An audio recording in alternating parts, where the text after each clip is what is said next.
This is Hyper Iria for the Super Nintendo, an action platformer based on an anime series that I've never watched. Though after playing this, I really should. In this game, you play as Iria, and you're in a setting that mixes sci-fi with western. Remember Trigun? It's kind of like that.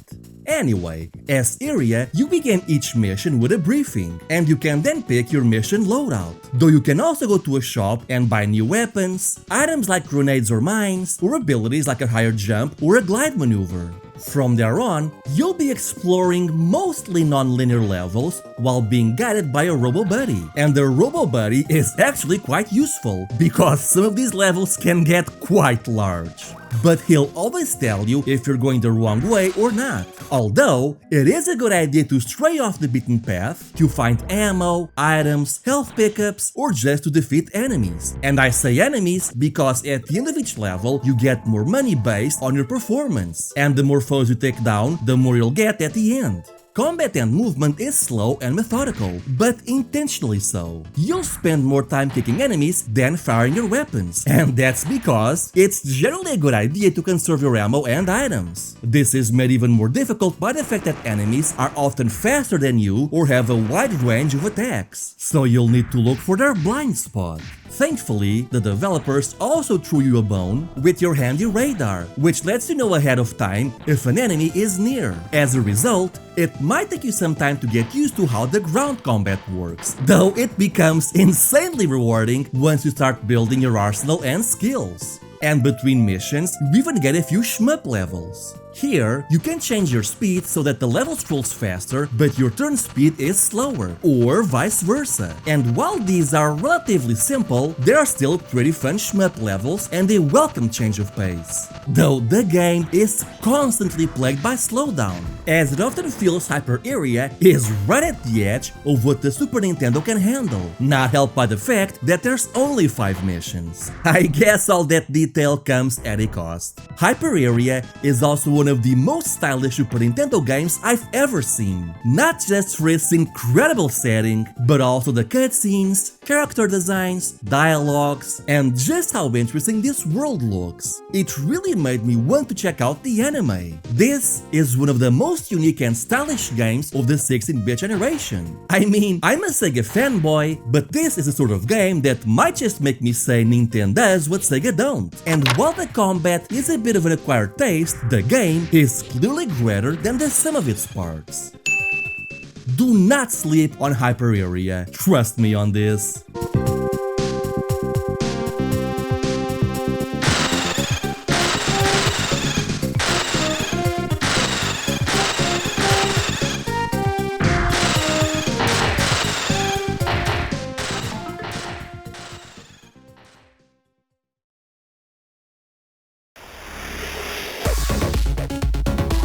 This is Reshoot Proxima 3, a modern shmup released in 2023 for the Amiga. The first thing I have to point out are the graphics and audio. I mean, look at this! This is an incredible audio-visual spectacle for the system, with great use of color, neat background effects, and an awesome audio design. I especially like how your shots make an increasingly higher pitch the closer or larger enemy is to being defeated. It's a cool way of letting you know how close you are to destroying them without using an actual life bar. But the thing is, as impressive as this game looks, once you reach level 2, I feel the veil is lifted a little bit. Don't get me wrong, it's still an impressive game for the system, but it shows that most enemies actually have little to no animation. But the contrasting colors and the interesting background effects of the first stage did a lot of heavy lifting. The game only has 5 levels, but it's honestly so difficult that I couldn't get even past a level 2 boss, not helped by the fact that you only have 1 life, and once you lose it, it's game over. The power-up system is also fairly basic, as you only get speed increases and power-ups to a regular shot, meaning that there are no alternate power-ups to pick up. Thankfully, if you do get hit, your power-ups will go down a level, but you're still alive. So that means that you can be hit a total of 3 times before having to restart. I suppose in theory, these hits could be viewed as lives, but the issue is that it's not uncommon to be hit 3 times in a row and lose instantly. Honestly, Reshoot Proxima 3 feels a lot like someone took the concept of a caravan shooter and decided to make a full game out of it, and you even make chains for score bonuses. This is just an excellent game for the Amiga, and my biggest issue with it was that getting it to run on an emulator was way more difficult than it should have been. If you're an Amiga developer and you're selling a digital version of your game, please create an installer file that works out of the box with Windows. But if you're familiar with Amiga emulation, or if you're willing to put up with it, Reshoot Proxima 3 might just be the best shmup on the system. And I say that it's absolutely worth your time.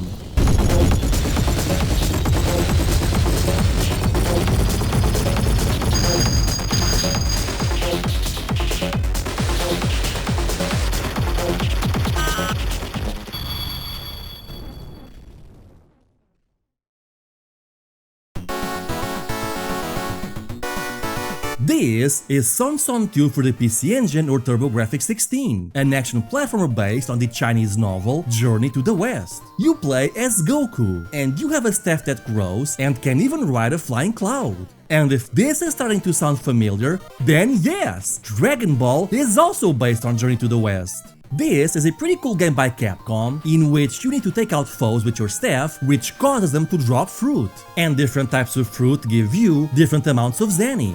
The levels only have one exit, but they are not linear, so you need to explore the levels for stuff like keys to open doors, but also for shops where you can spend your Zenny to recover health and mana, as well as buying items and upgrades. And the cool thing is that the shops will always carry different items and prices, so you can run into a shop that doesn't have anything you need, or one with items that you do need, but they're overpriced, or vice versa.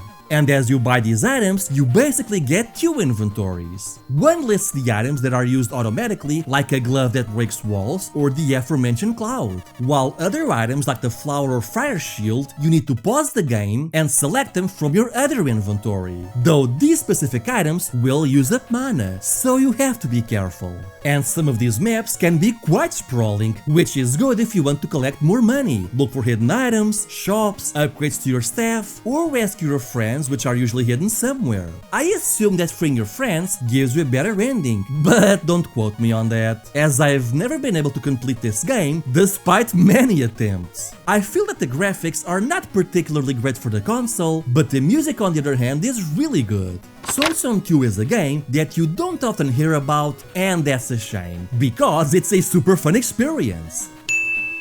So I say, check it out if you can.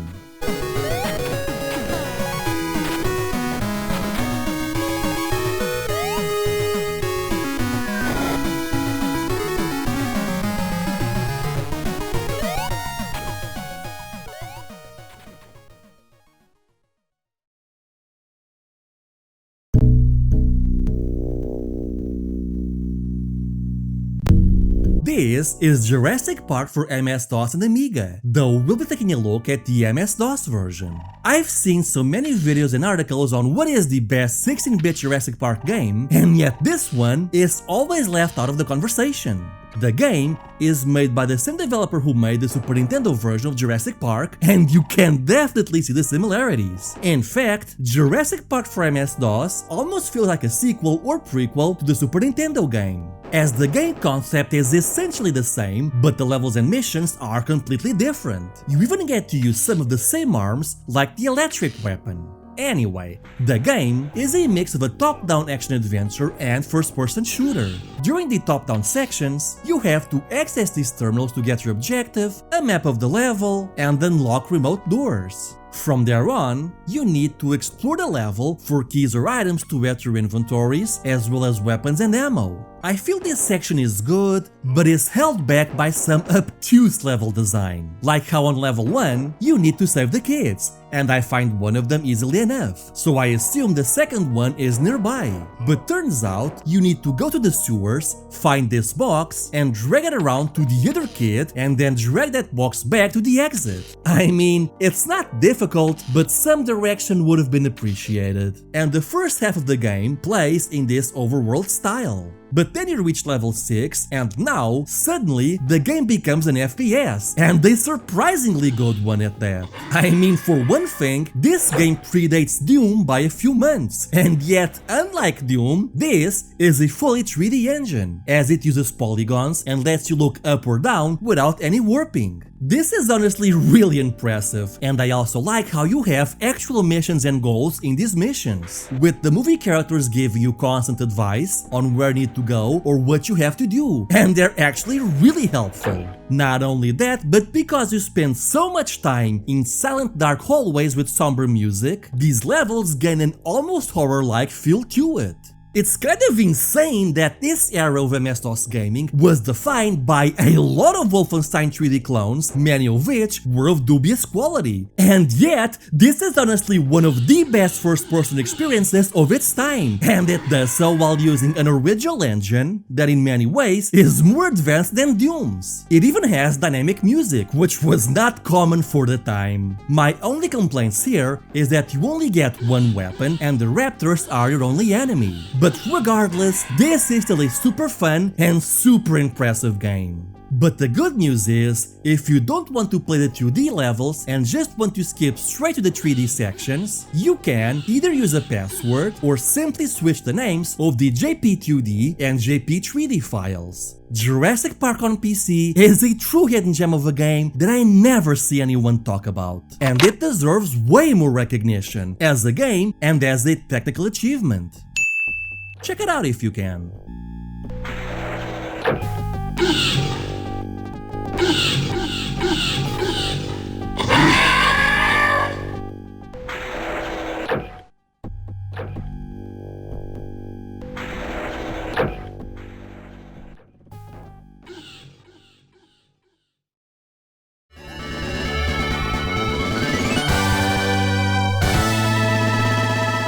This is Asterix for Arcades by Konami, and this is a beat-em-up based on the popular Franco-Belgian comic books. The game uses the same engine as Konami's Simpsons and X-Men arcade games, and you can definitely tell as the movement and hit detection have that Konami arcade beat-em-up feel.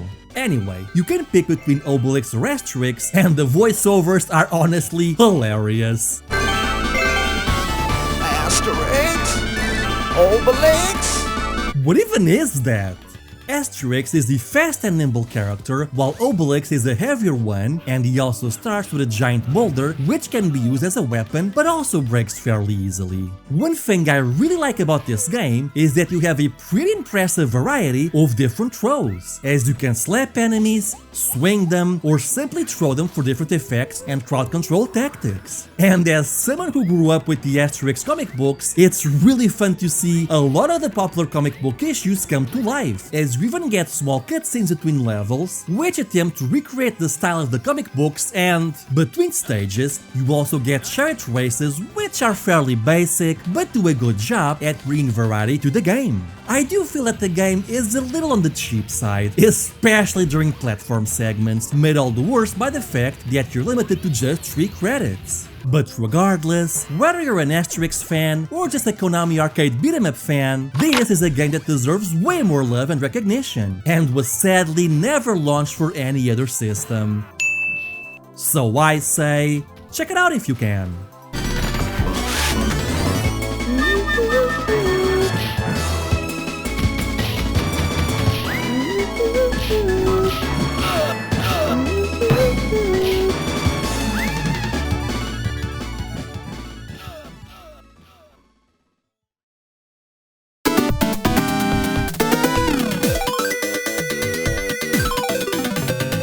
This is Night Cell for the PC-98. Yeah, sorry for the algo speak, but I'd prefer not to get in trouble over the name of a 30-year-old game. Just replace the positioning of the A and the L to get the original name. Anyway, Night Cell is what happens when PC-98 developers play the Super Nintendo and think to themselves, what if we took Cybernator for the Super Nintendo and just made more Cybernator? And you know what? That's a good thing as far as I'm concerned, because this is an excellent mech game. You control your giant mech and are sent on a series of missions. All the text is in Japanese, but you don't really need to worry about it, as you basically just need to destroy everything in front of you. And your mech has pretty much the same moves as Cybernetter, including a dash, jetpack, and your aiming also works just like it. This game also has a translation patch out there, but for some reason I could not get that version to work on my PC98 emulator, so I'm sticking with the Japanese version. And as you defeat enemies or boxes, you'll sometimes come across these items which work similarly to the power-up system in Gradius. Basically, as you get more, you move on to the next bar in your power-up system, and you can then select your next upgrade. So you can choose energy to recover some health, shield to become more resilient for the duration of the mission, or use a screen clearing attack. The gun and sub upgrades, however, add experience points to your weaponry, meaning that it's a good idea to explore the levels and find as many of these as you can to finally get enough experience and increase your firepower. This actually adds a very interesting gameplay mechanic to Night Self, because you can technically force your way through most levels by just spamming the energy button, but in doing so, you're kind of making life more difficult for you in the long run, because you'll reach the later levels underpowered. Between missions, you can also choose your mech loadout for the next assignment, where you get some moderately short visual novel style cutscenes. And yes, these include some pretty spicy scenes as well. This is a PC98 game after all of Japan would riot if the anime mech game didn't have some of these thrown in. The good news is that if they bother you, you can actually turn these scenes off in the options menu. Honestly, this game is incredibly awesome. You owe it to yourself to try and get out. It's such a shame that this was never brought over to any other system, or brought over to the West, period. Go play this one.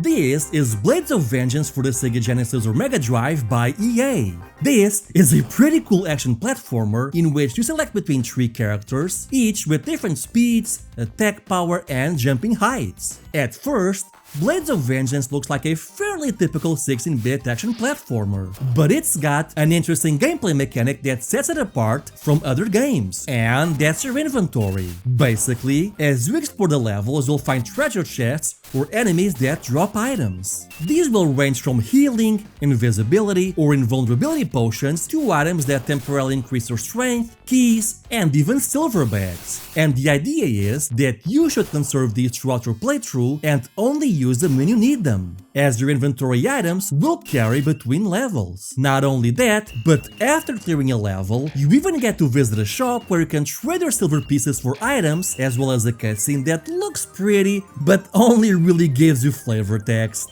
This is one of those Western platformers where you need to take your time and do things methodically instead of rushing through. And in fact, levels will often have a ton of alternate paths and secret passageways, which often reward you with yet more items. So again, it's a good idea to take your time and explore every nook and cranny. Partly because Blades of Vengeance gets really hard really fast. And this is especially true when fighting against the bosses, where memorization is the name of the game here. Well, that and blocking their ranged attacks, that helps too. It's a shame we never got a sequel to Blades of Vengeance, because at times, the art style and attention to detail makes me think that this was someone's pet project at EA. But regardless, Blades of Vengeance is a game that is deceptively fun. Check it out if you can.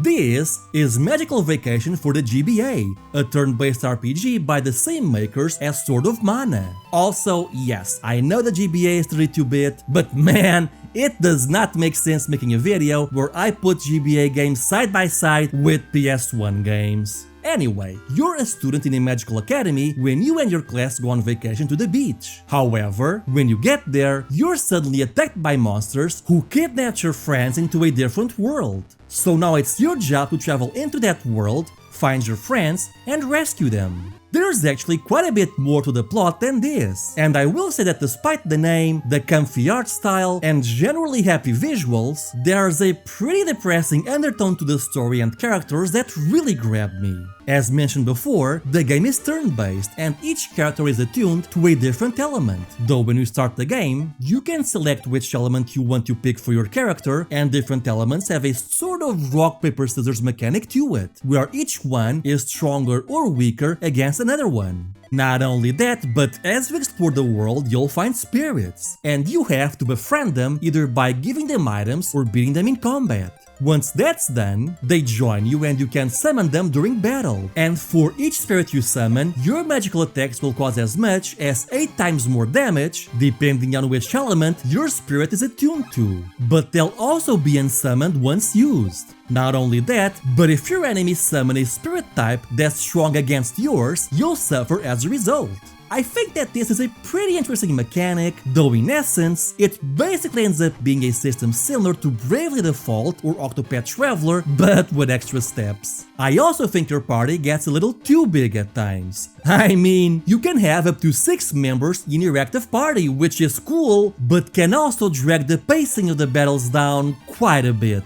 From there on, you have to do the usual thing of leveling up your characters, get better gear, progress the plot, and even leveling up your magical proficiency.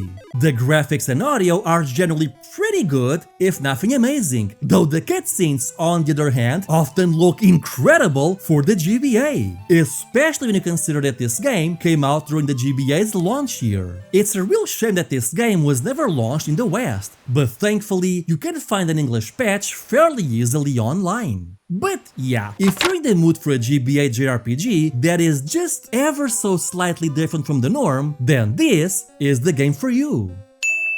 So I say, give it a whirl if you can, it's worth it.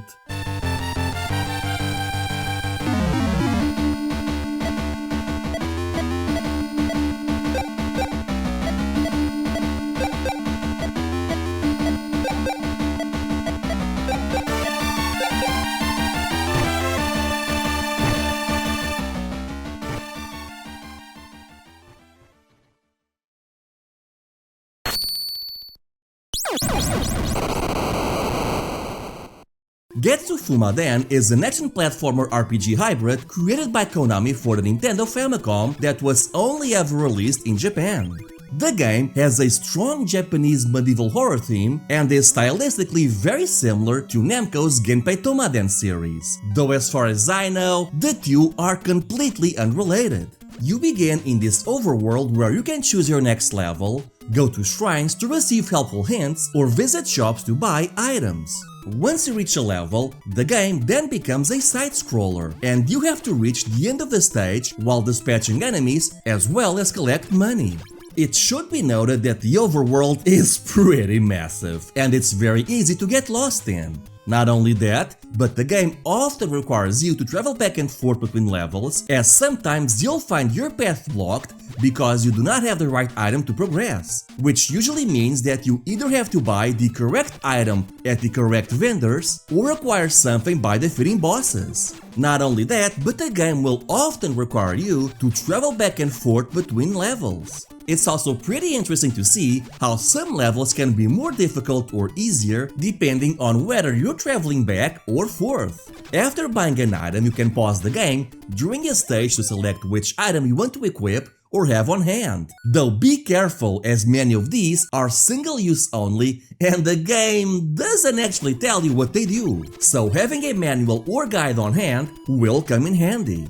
The good news is that farming for a lot of these items is fairly easy, as I found a spot pretty early on where each enemy would give me 20 gold. Overall though, this is a pretty great game and one I recommend checking out. Just remember to install a translation patch.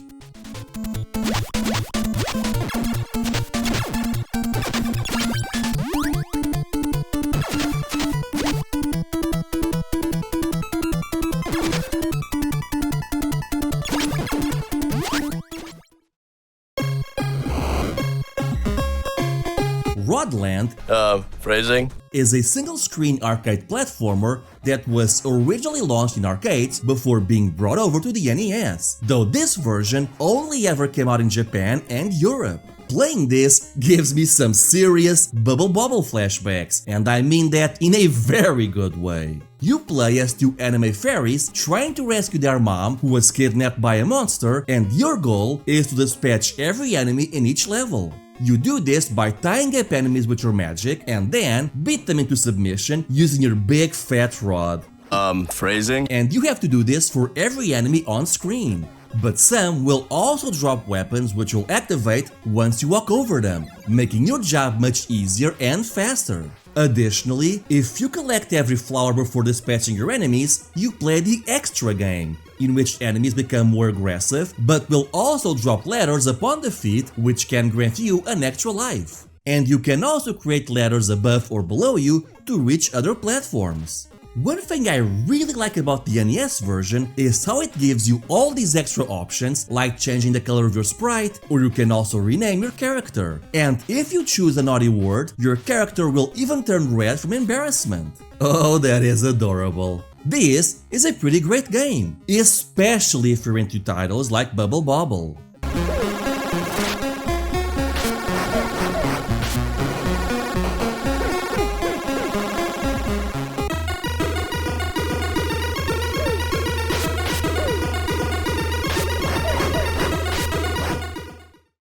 Now, Rodland was also brought over to a slew of 8-bit computers, and honestly, these versions aren't very good, so we'll just take a quick look at each one, starting with the ZX Spectrum.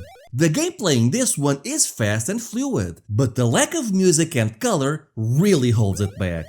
This is just not the kind of game that benefits from having a dark color palette or lack of cheery music. Rodland was also brought over to the Amstrad CPC. This version retains the colorful aesthetic but is now held back by the Amstrad's trademark low resolution and low speed. It feels like the game is just dragging along with every action I take. Additionally, because the system's resolution is so low, the levels were all crunched to fit a single screen, which makes the game feel pretty claustrophobic. And it has no music either.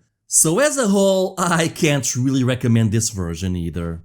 Rodland was also brought over to the Commodore 64, and I feel that this is the best of the 8-bit home computer versions, as it runs fast and it has some color, though not as much as the NES or Amstrad CPC versions. Once again though, this version has no music, which is surprising, because if there's one thing where the Commodore 64 excelled at, was its sound chip. Rodland would also come to the Nintendo Game Boy, and this is a vast improvement over the 8-bit home computers. The gameplay is fast and smooth, and I feel the sprite work is actually better than the NES version. And I also think that I like the music here a little better as well. Unfortunately, in order to avoid crunching the levels like they did for the Amstrad, this version has you scroll through them. The issue is that this makes it more difficult to plan ahead, or you might spend some time looking for that one enemy that you missed and you just cannot find. I feel the NES version is the way to go here, but the Game Boy port is a close second. Of course, you could also play the arcade original, and if you're feeling really frisky, the Amiga port. But if you're looking for a single-screen arcade platformer for your NES or Game Boy, Rodland is definitely a good one.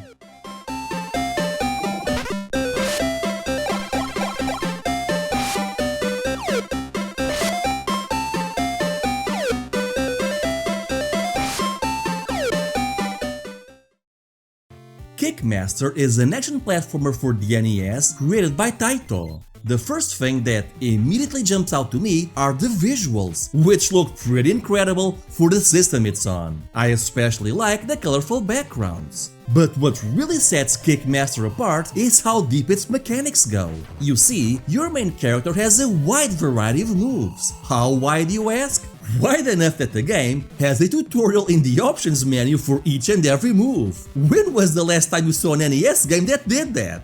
Not only that, but this game has a few RPG elements in it. As you dispatch enemies, they'll drop 3 items and you have to be quick to even get a single one. These can be health or mana recovery items, experience points, or even items that chip away at your health. As you collect experience points, you'll level up, which increases your maximum HP, and you also gain new kick maneuvers for your character. Not only that, but each level has 2 spells that will get added to your inventory. The first spell is optional and will usually require you to actually find it, while the second one, you get it by defeating the stage's boss. It's kind of incredible how many mechanics you have to juggle in this game. Add to that some nice cutscenes, high production values, and a pretty brilliant art style, and you have an incredible game that is not mentioned enough.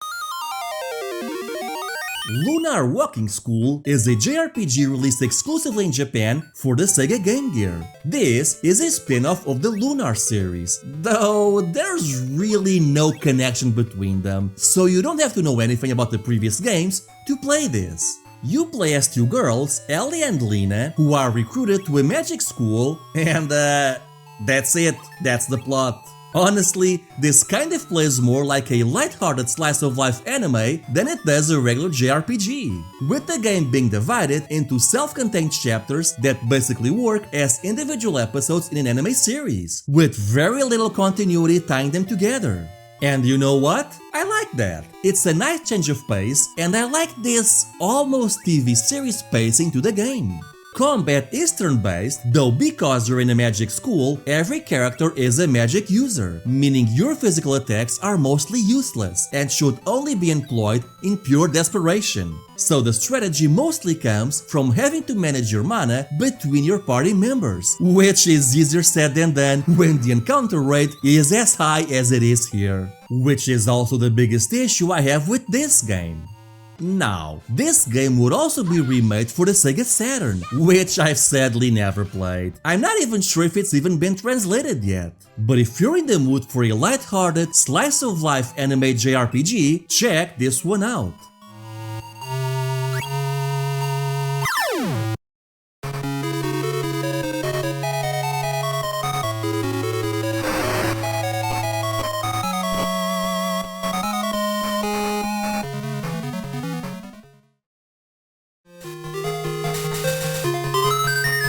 Psychic World is an action platformer for the Sega Master System. You play as an anime girl doing scientific research when your sister was kidnapped and you don a special ESP equipment to save her. This is a pretty unique game in that it starts out pretty simple, but as you progress, you'll gain powers which you can access through this menu. Some of these are different types of shots like fire or ice, which can be used to melt barriers or create ice platforms to jump on. Others can be abilities like floating or a shield that blocks any and all damage. Using the different shots is free, but the floating or shield abilities will consume ESP, which can be recharged by picking up items that enemies will occasionally drop. Though honestly, the shield pretty much breaks this game, as it makes you impervious to everything, and it consumes very little ESP. Thankfully, the game is still super fun despite this. No joke, this is one of my favorite Master System games. It's incredibly fun building your own platforms to reach secrets, higher places, or to defeat bosses. And your arsenal becomes immensely more interesting the further you get into the game. Not only that, but your various shots can receive permanent upgrades, and different types of enemies are invulnerable to different types of shots. My one big gripe with this game are the graphics. The sprite work, backgrounds, and colors are so simple that it honestly looks more like an NES game than it does a Master System one. This is not a dig at the NES, but come on, the Master System can do better than this. This is an incredible game with some inventive platforming and ideas, and I highly recommend you check it out.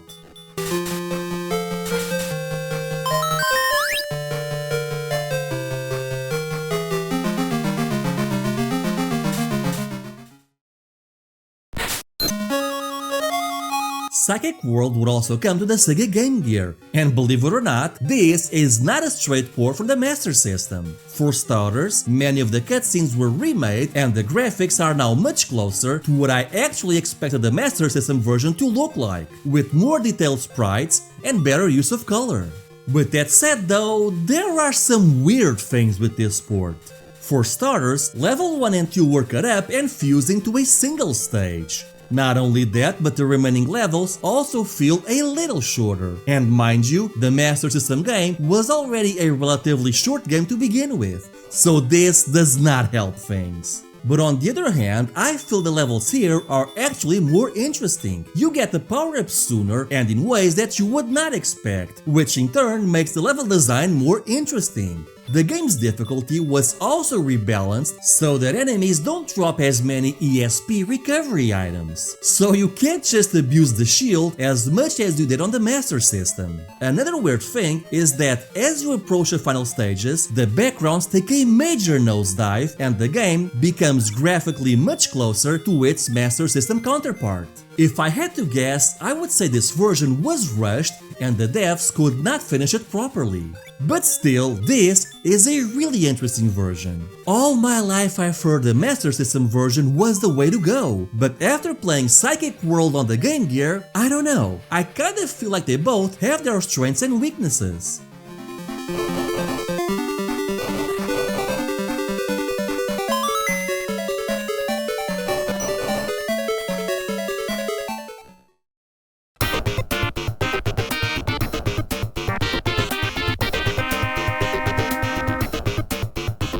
But if you really wanna get out there, why not check out the MSX original? This game was only ever launched in Japan and it's the version where the Master System and Game Gear ports originally came from. Once again, the panels are different from the two Sega counterparts, but I gotta say, this art style is way better. Man, we were robbed in the West. Not only that, but the music is also really good, making very good use of FM audio. Sadly though, the graphics are where this version falters. It's by far the worst looking game of the group, and it's also probably why the Master System version looked so basic. But on the other hand, it has a nice attention to detail that the other versions do not, like when I climb this ladder and the clouds dissipate the higher I go. It's also the longest game with bigger and more stages, and the hardest with some genuinely difficult platforming. The shield is still just as OP as before, but just like the Game Gear version, you have to conserve your ESP meter. Oh, and also, during the final battle, the MSX original pretty much turns into Dragon Ball, something which was highly nerfed in the Sega versions, turning them into little more than a playable cutscene. I think that this is the best version of the game, but at the same time, there's no one definitive way to play this. Really, every version has its own strengths and weaknesses, so if you get the chance, just play all three of them.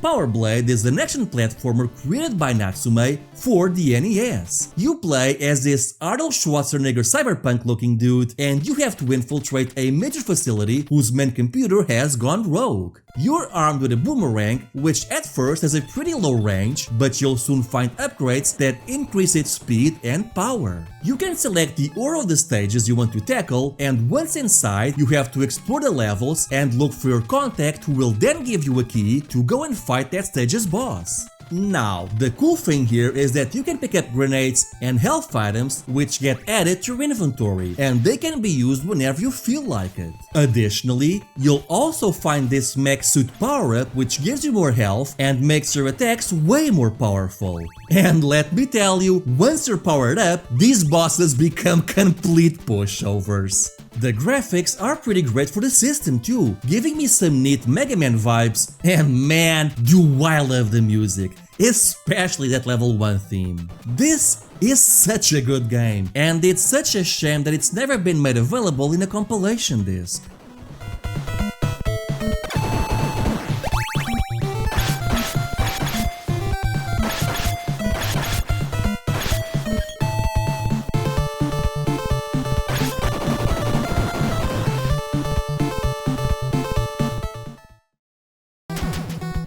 Now, believe it or not, in Japan, Power Blade, or Power Blazer as it's known over there, was a very different game. For starters, your Arnold Schwarzenegger lookalike is now replaced with this anime dude, and boy, if the US version already reminded me of Mega Man before, now it's impossible not to think of Capcom's Blue Bomber while playing this. Unfortunately though, this version is far worse than Power Blade. For starters, the levels are completely different. This is not just a minor change here and there. No, they have practically nothing in common other than the enemies which are carried over between both versions. You have the same power-up system, which includes your inventory, but man, I don't know what it is with this game, but you'll be hard-pressed to find any of them. I finished the first level without running into a single power-up, and on my second level, I found exactly one power-up.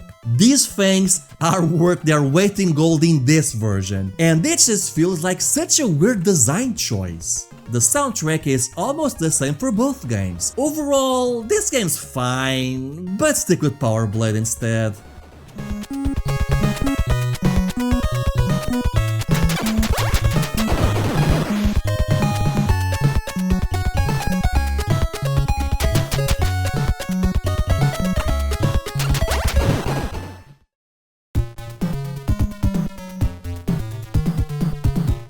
Power Blade would be followed up by Power Blade 2 in 1992. This game takes everything that was good from Power Blade 1 and cranks it up to 11.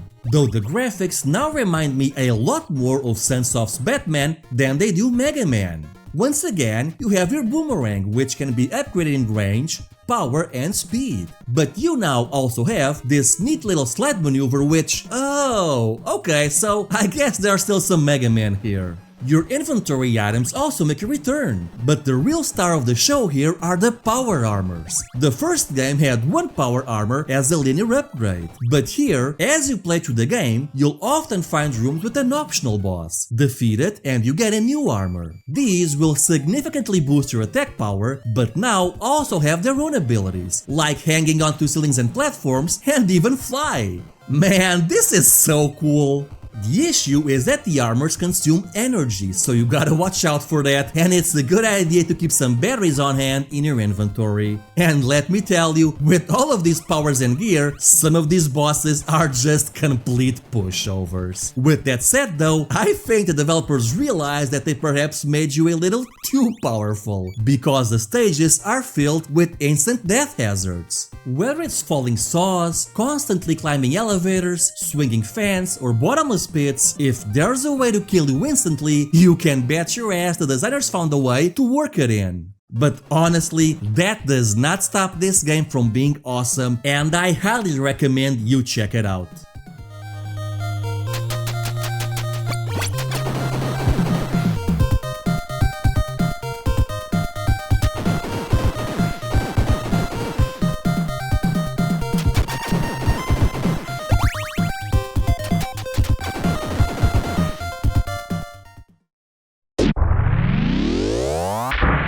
This is Run Saber for the Super Nintendo, an action platformer published by Atlas that is very clearly inspired by Strider.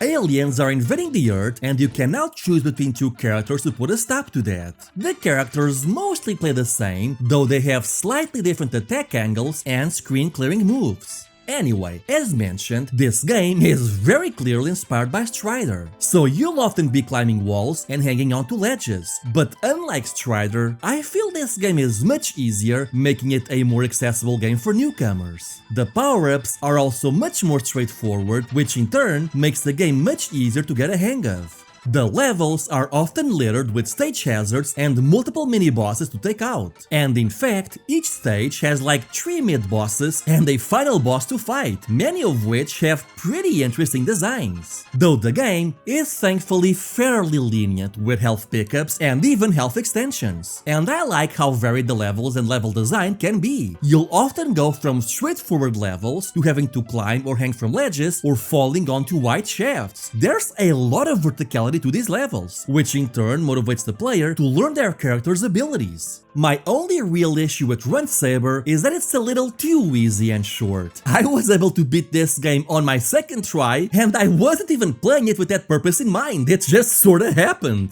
If you're like me and think Strider is good but a little too difficult for its own good, then I think Run Saber might just be your thing. I actually like this game better than Strider, so yeah, take that for what you will.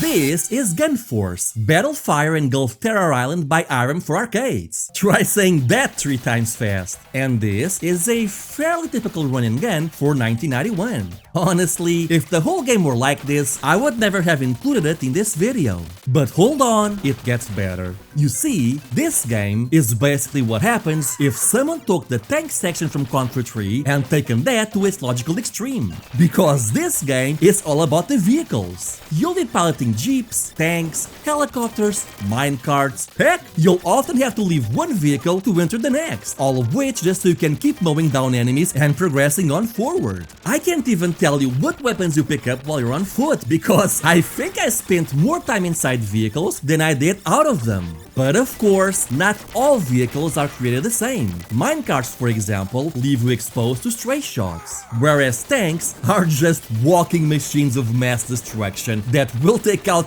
anything in your path. But you also gotta be fast too, because sometimes your enemies are the ones stealing your ride ahead of you. It's funny too, because whenever I'm on foot, I get absolutely demolished in seconds. But then I pick up any random vehicle and I'm having so much fun that I don't even care that I'm being swarmed by foes, because I'm just having a blast sending everyone to the Shadow Realm. This is not a deep game, nor is it a very long game, as I reached the ending in just 20 minutes. And in fact, I'd say it's not even a very good game to begin with. But what it lacks in depth, length, or even basic game design, it makes up for it in pure, unadulterated fun and power fantasy goodness. This game is stupid fun solely because of the vehicles, and that alone is the reason to play this. So I say, download this game and just enjoy how stupid it is.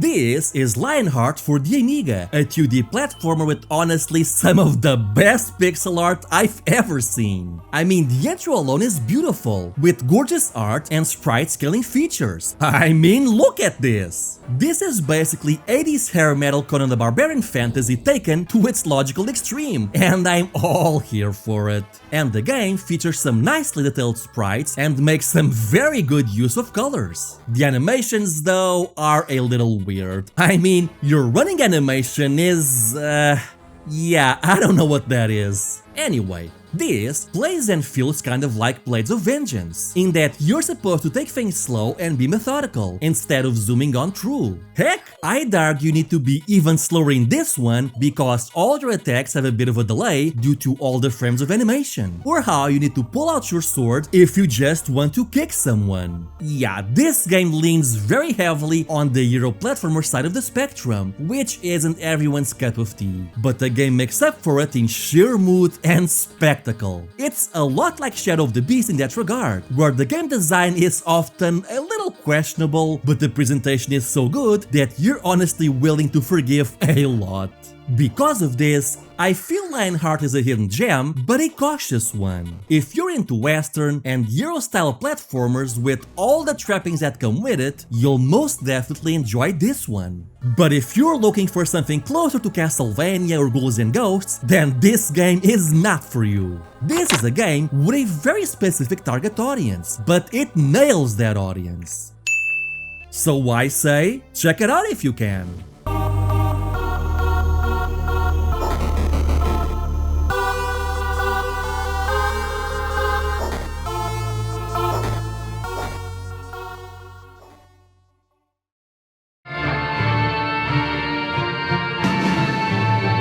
This is Dark Wizard for the Sega CD, and this is a strategy RPG. Though I feel the game leans more towards the tactical wargaming side of the spectrum, rather than being a pure strategy RPG like Shining Force or Fire Emblem. In this game, you have 4 characters to choose from, but considering one of them is a vampire lord, I'm not sure why you'd pick anyone else. And to be clear, your missions are the same regardless of who you pick, but the dialogues will change as do the abilities of your chosen hero. And the reason why I say that this game leans harder on the wargaming side of things is because that instead of relying on your heroes, you have to hire soldiers and send them out to do your bidding. But soldiers cost money, not just to hire, but also to maintain, and you gain money from the towns you control. You can also summon creatures to obey you, which will cost mana instead of money, but the thing is, you can only do any of these things if your hero is on a castle. So while you can send your hero to a different castle that is closer to your objective, it's generally not a good idea to send them to battle, even though they're by far your most powerful unit. Additionally, every unit in the game, including your hero, levels up, and if they level up enough, they can undergo a class change, where you pick their career path. With that said though, there's still plenty of RPG in this strategy game, as like I said, not only do your soldiers level up and class change, but you can also send them to cities where they can talk to NPCs, get hints on what to do next, and also buying gear and items. And each town has different shops which stock different items. Add to that a really good presentation with excellent looking cutscenes, decent graphics, and an excellent soundtrack, and you have yourself a winner here. The soundtrack is one of the things that impressed me the most, as even though I'm pretty sure this was all done in software, sometimes they really do sound like real instruments, which was not at all common for synthesizer music back in the day. With that said though, the graphics do leave a little to be desired. I mean, they're not ugly, but they're nothing amazing, not helped by the fact that the battle animations take a long time to load, and generally don't look that great either. But more importantly, be prepared, because this game is really hard. It took me almost 3 hours just to get past the first mission, so that should give you an idea of how much of a time investment this game will require from you. Dark Wizard is an excellent game, and I honestly had to force myself to pull away because I already had enough footage. So I say, check it out if you can.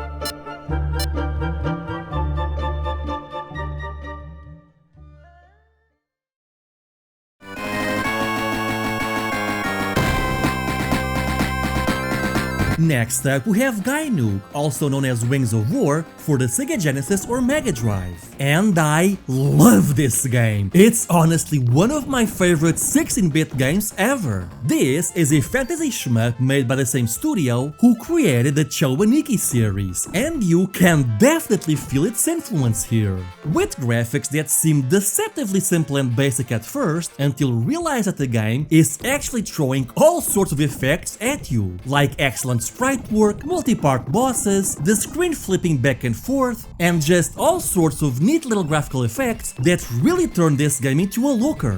But then you also have the enemy designs, which are weird, unique, interesting, bizarre, and really show off the game's Chowaniki DNA. And I also really dig the power-up system. Basically, you can collect all sorts of letters and they'll be stored in your inventory. But if you have 2 or more of the same letter in a row, the power-up is stronger. So for example, the E letter gives you 20 fireballs that shoot diagonal in front of you. But if you collect 2 E letters, you then get 40 fireballs that shoot in every direction. And if you get 3 E letters, it becomes even more powerful.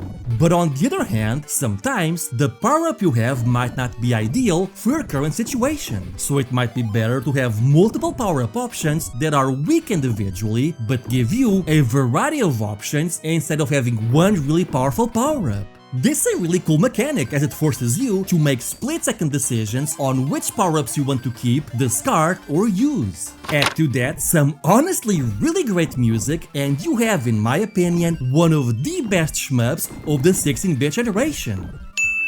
Seriously, go play this game, it's so good!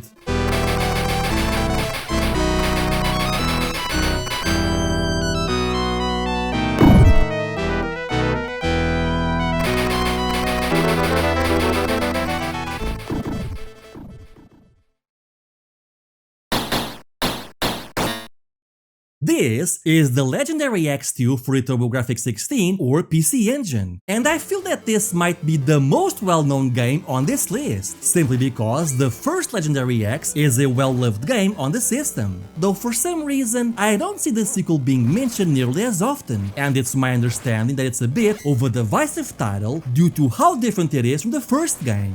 But man, I don't care what anyone says, this game is way better than the first one. Don't get me wrong, I like the first one, but this is one of my favorite games on the system and one of the best action platformers of the 16-bit generation. The game doesn't give you much of a plot other than you losing a duel or possibly being dethroned, and you're now out for revenge. And I love the audio-visual aesthetic of this game. It's dark, it's moody, it's weird, and at times it's thematically closer to a horror game than it is to a regular fantasy setting, as you fight headless zombies, travel through HR Giger-inspired levels, go inside a giant living organism, and fight against bosses with nightmarish designs. Heck, even the ending is super dark and moody. I'm not gonna spoil it for you, but I will say that this game does not end the way you think it's going to end. I also really like the power-up system, in which you have a variety of weapons like the sword, chain, and axe, but you also upgrade their power as you switch between them, with the axe being by far the best weapon in the game,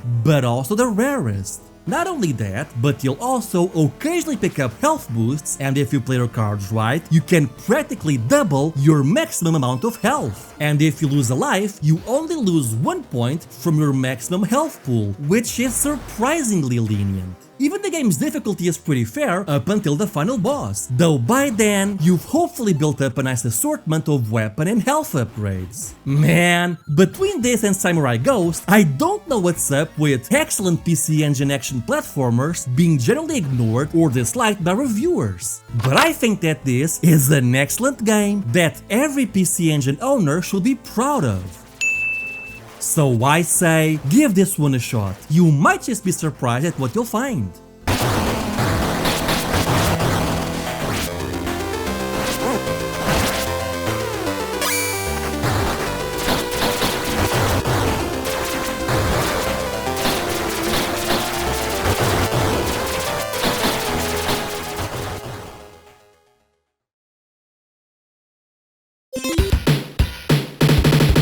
This is Big Fight, Big Trouble in the Atlantic Ocean for arcades. At first, this seems like a pretty decent, if unspectacular beat-em-up. But in a year where people already had Final Fight and Streets of Rage 2 at home, this game, which was running on more powerful hardware, doesn't really do anything to set itself apart other than some pretty line scrolling, which gives off a nice 3D effect to it. But wait, there's a twist, because at the end of each level you fight a boss, and once you beat that boss, they join your team, and you can now select them for every other level. And while the first boss is interesting as a gimmick, it's also kind of broken because of her whip's long reach, and because of that, she becomes fairly boring fairly quickly. But once you reach literally any other boss besides her, this is when the game finally gets good. Yes, you need to play through 2 decent, if unspectacular beat-em-up levels before you finally get to the good parts, but trust me, it's worth the wait.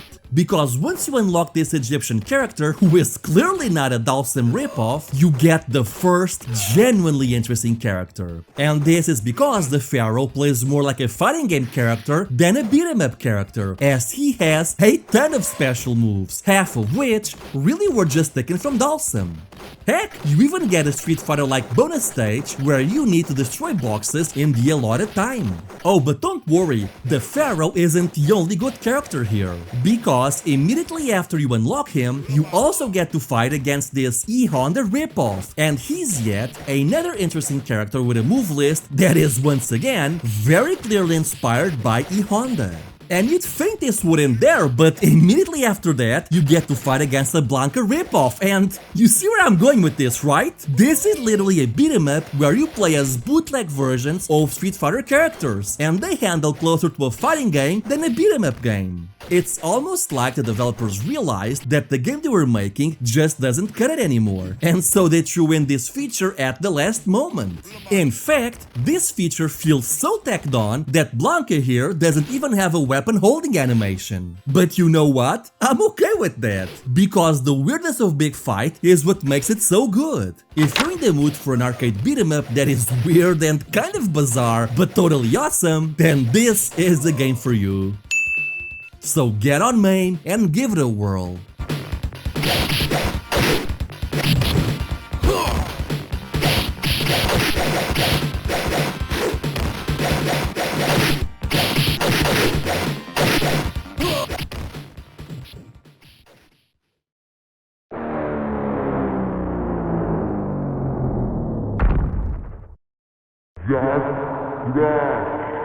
This is Jaki Crush for the Super Nintendo, and this is a sequel to Alien Crush and Devil's Crush for the PC Engine and Mega Drive.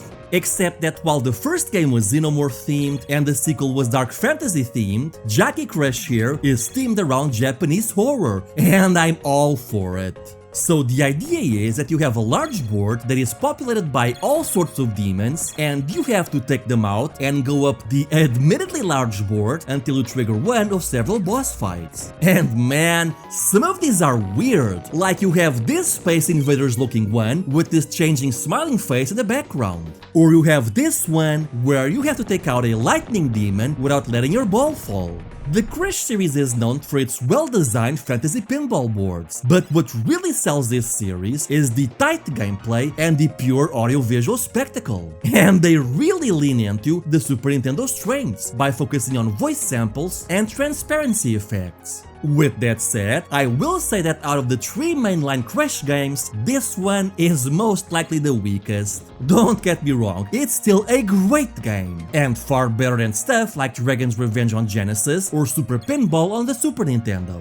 When it comes to pinball video games, there's the Crush series, and then there's everyone else. Except for you pinball fantasies, you're up there with the Crush series. But really, even the weakest of the Crush games is still so far ahead of the competition that it's not even funny. And because of this, Jaki Crush is a game you need to play, even if you're not really a pinball person. It's such a cool game.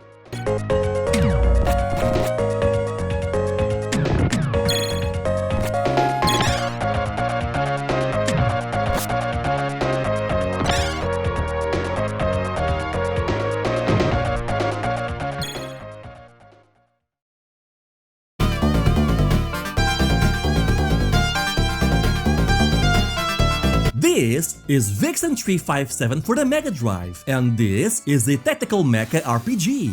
And the game impresses as soon as you begin, with an intro segment that is worthy of the Sega CD.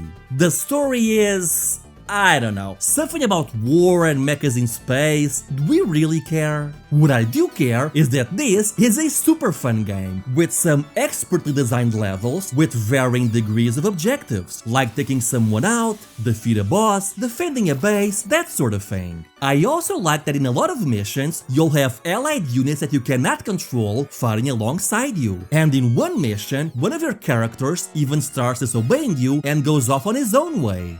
Every mech has ranged and melee attacks, with different mechs and palettes having different specialties. Because yes, this game makes a distinction between mech models and the person piloting it. Basically, as you defeat enemies, your palettes gain experience and level up, but the mech-specific stats will stay the same. But you also have an airship as part of your team, and you can use it to select which palette you want to use on which mech model, as well as selecting what gear you want to equip for each mech.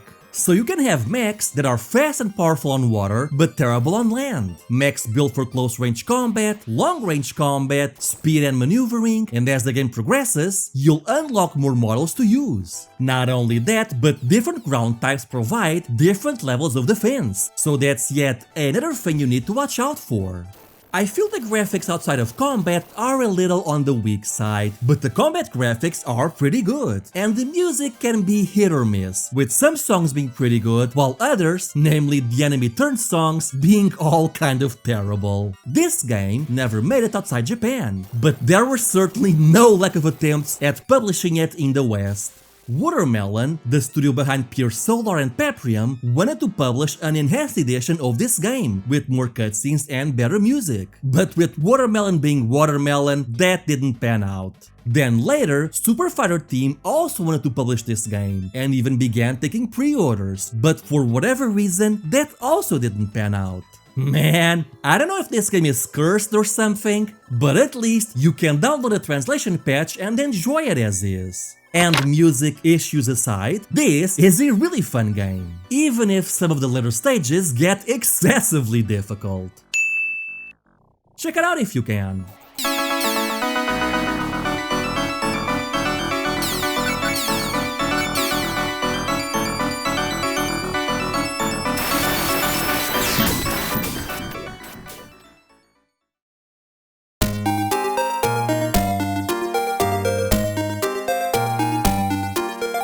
And finally, we have Briganty: The Roots of Darkness for the PC 98. This is a combination platformer with a beat-em-up and some minor RPG elements. Unlike your typical beat-em-up, you cannot move up or down, only left or right and jump. And this is because you'll be doing quite a bit of platforming in this game, though the combat still feels pretty great even without the ability to walk up or down. The story is told through this visual novel style, and yes, once again, you'll be sure to run into spicy images. In fact, this one wastes no time at all, as you'll run into them before you even start playing the game.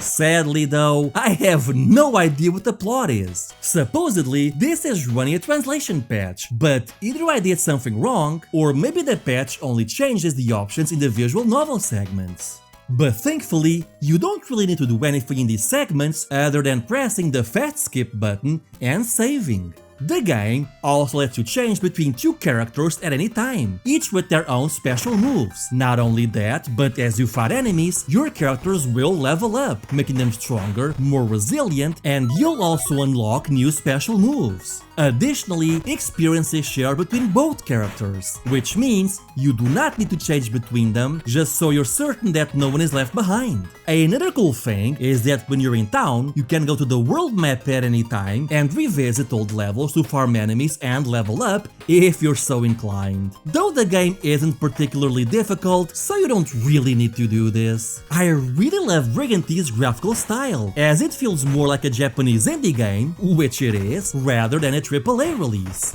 But it works towards its advantage, as it makes the game feel more graphically unique than it would otherwise. And the music is also quite excellent. I do feel the game is a little too easy for its own good, as there's not a lot of challenge here. But I think that this is also a good thing, as the combat, while fun, isn't super tight, and with some enemies it starts to show a bit of jank in my opinion. And occasionally, you even have some minor puzzle solving to do. This is just a really fun game to explore. So I say, check it out if you can, it's worth it.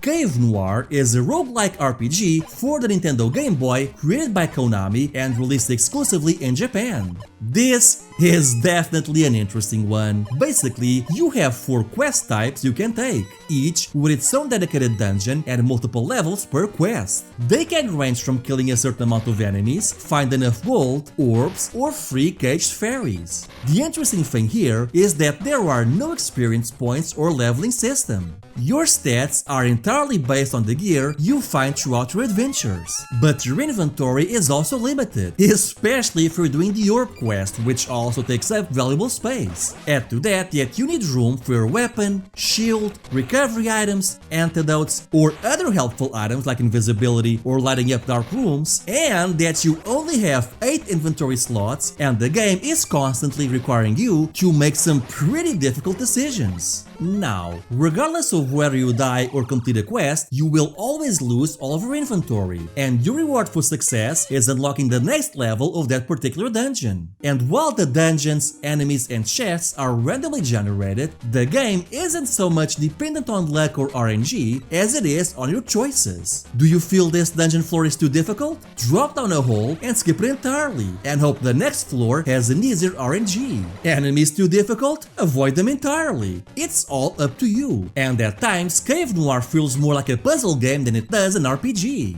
There really is nothing quite like this on the Game Boy, and I urge you to try it out.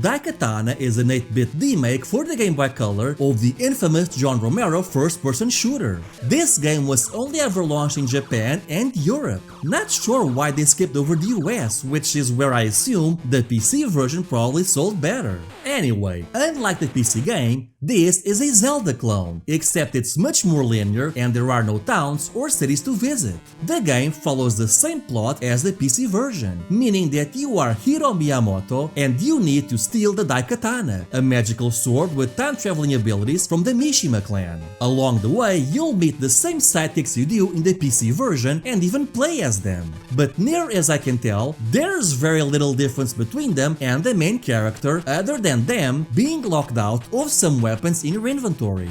You travel from screen to screen, solve puzzles, acquire new weapons and ammo for said weapons, and occasionally you'll have an NPC who gives you hints on what you have to do. The areas you explore are relatively small, and as you progress through the game, you become locked out of the previous zones you've been to, which also has the side effect of making the puzzles relatively simple. So you could say that the entire game is structured like one big Zelda dungeon, albeit quite a bit easier than Zelda. Overall, I quite like this game, though the translation is a bit iffy in places and the music isn't the best, but still, check it out, it's a good game.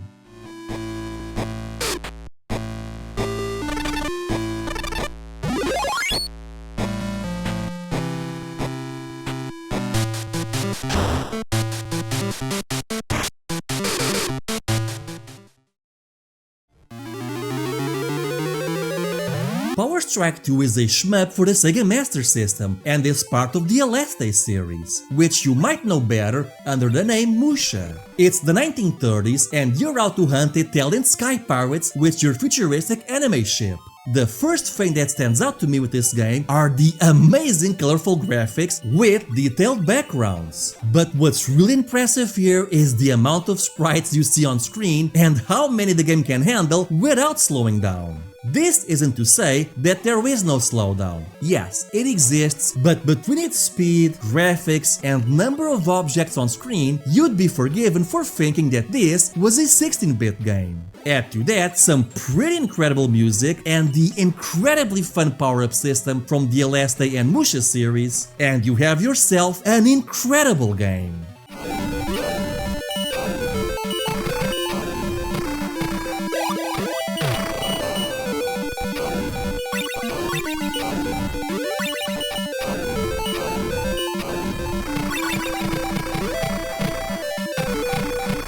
This is honestly the best shmup on the Master System, and in my opinion, one of the two best 8-bit shmups ever made, as I believe there's only one other 8-bit shmup that can rival Power Strike 2. And that other 8-bit shmup is...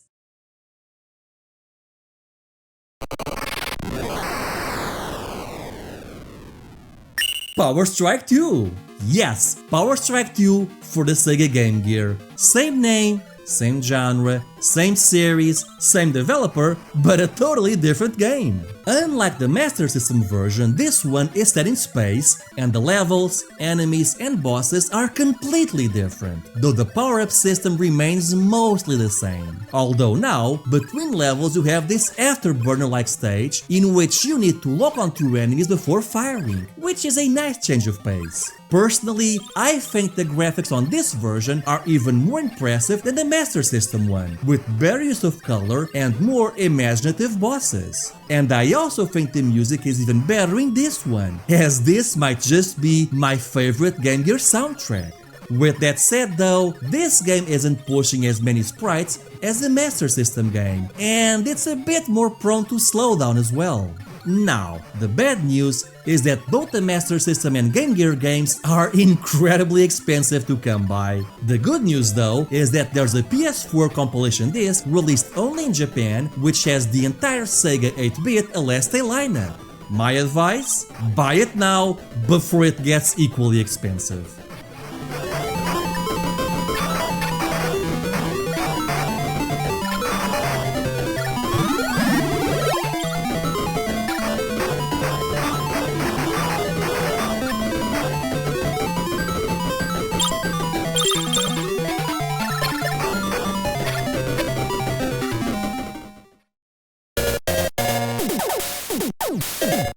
Fighters 2000 is a bootleg fighting game for the Game Boy Color. If this game is looking remarkably similar to SNK's Gale Fighters for the Neogeo Pocket Color for you, then that's because that was the intent of this game. The difference is that with this being an unofficial title, the developers could do whatever they want. And boy, did they ever took advantage of that. For starters, you have characters that are clearly inspired by whatever was popular in Asia during this period, with SNK's Athena and King being replaced with Cardcaptor Sakura and Rinoa from Final Fantasy VIII respectively.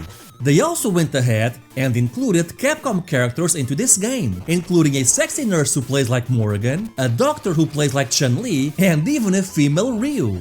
Oh, but we're not done yet, because this game also has a tag team feature, something that is not even included in the official SNK Gale Fighters game. Add to that the graphics are pretty impressive for the Game Boy Color, and that you have combos, super moves, and counters, and you honestly have one of the best fighting games for the Game Boy Color. Of course, tracking this game down is nearly impossible, so my recommendation is play it any way you can. Wink wink, nudge nudge.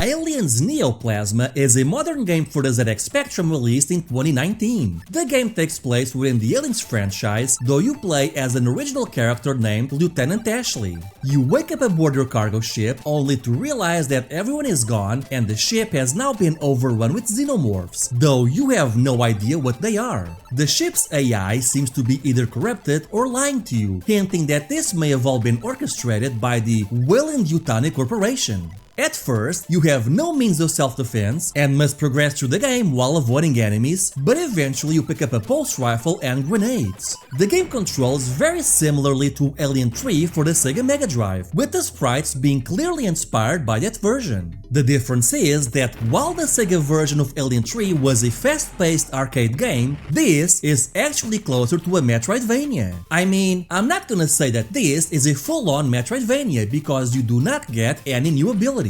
Instead, you have to progress through the maze-like ship and find computers which will open previously locked doors and prompt more dialogue scenes with the AI.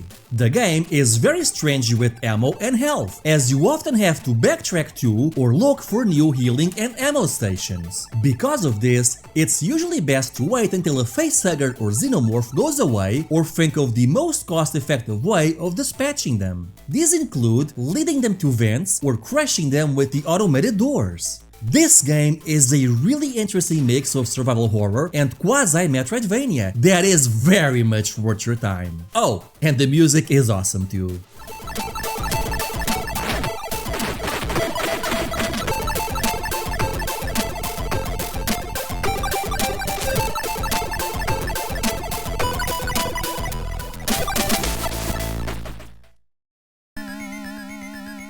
Dark Arms is an action RPG for the Neogeo Pocket Color. You play as this SNK looking dude and you created a contract with this dude to hunt down demons. So now you go around the various areas in the game and fire at zombies, skeletons, ghosts, and other creatures of the night to capture their souls. Once you complete an area, you can go back to your base and use the captured souls to create new weapons or level up and improve existing ones. So for example, you can apply souls to increase the experience points of a weapon, but certain souls also add attributes like fire. The thing is, if you use these weapons, you'll be causing more damage, but you will not be able to capture their souls. So ideally, you have to weaken your foes using your new weapons and then send the finishing shot with your starting weapon to capture them. Along the way, you'll also have puzzles to solve and NPCs to help who give you information or items that you need to progress. When people think of the Neo Geo Pocket Color, they only ever really talk about Metal Slug and the various fighting games. But this is a pretty interesting and unique RPG that is definitely worth your time.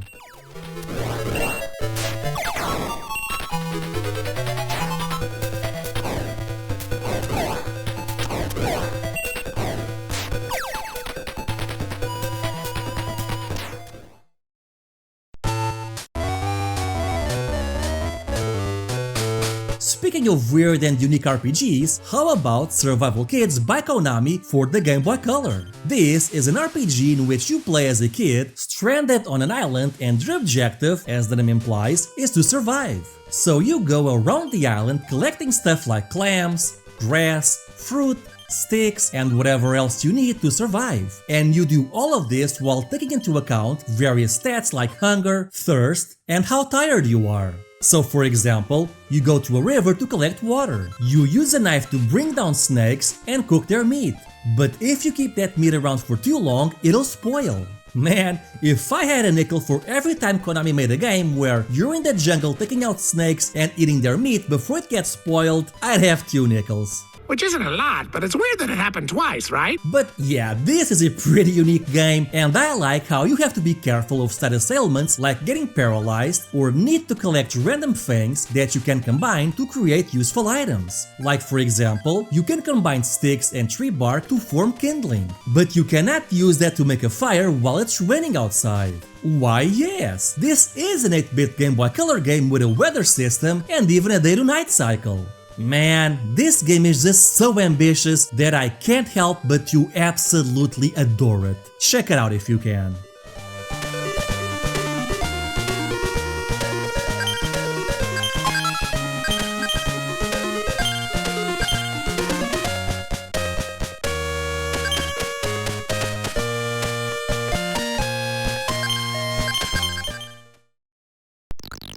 Phantis is a super unique game for the ZX Spectrum. This game is an interesting mix of different genres, with the first 3 levels being a shmup where you fire at incoming ships before plunging into the depths of the planet to a level that reminds me of Life Force. After that, we get to ride a Tauntaun, where you launch this sparkly ball at hordes of foes as you make your way to the next stage, where then it suddenly becomes a platformer.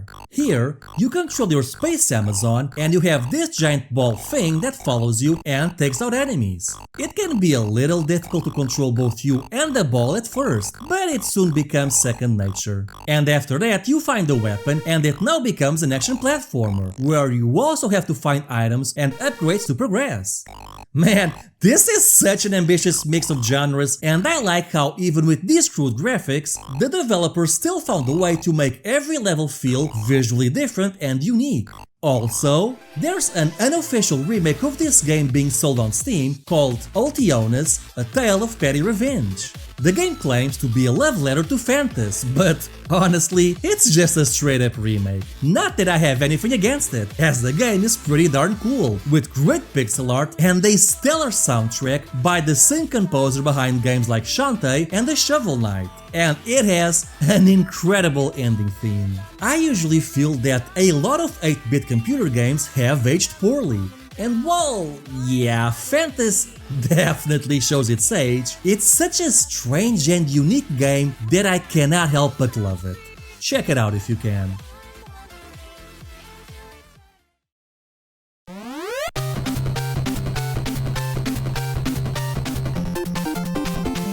Shatterhand is an action platformer released in 1991 for the NES. You play as this red-looking dude who can destroy walls with his bare fists. Your punching range is extremely limited, and between that, the visuals, and the awesome music, it kind of reminds me of Batman for the NES. Now, the cool thing here is that throughout the various levels, you'll find these symbols, and creating different combinations will net you different power-ups in the form of robo-buddies. These can be robots that use giant swords, fire shots at an angle, or even bouncing shots. And the awesome thing is that there are 8 different robo buddies that you can get. The issue is memorizing which symbol combination gives you what. Yeah, it might be a good idea to have a guide on hand with this one just for that.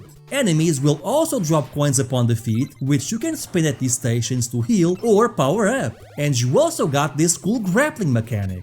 This game can also go from easy to extremely difficult in an instant, mostly because it sort of relies on you having the right robo buddy with you at the right time. Like, no joke, if you have the right power-up, many bosses turn into complete pushovers. But lose that power-up and suddenly you're down to your short-range fists. But yeah, this game is honestly incredible and I love its sense of style. Definitely check this one out.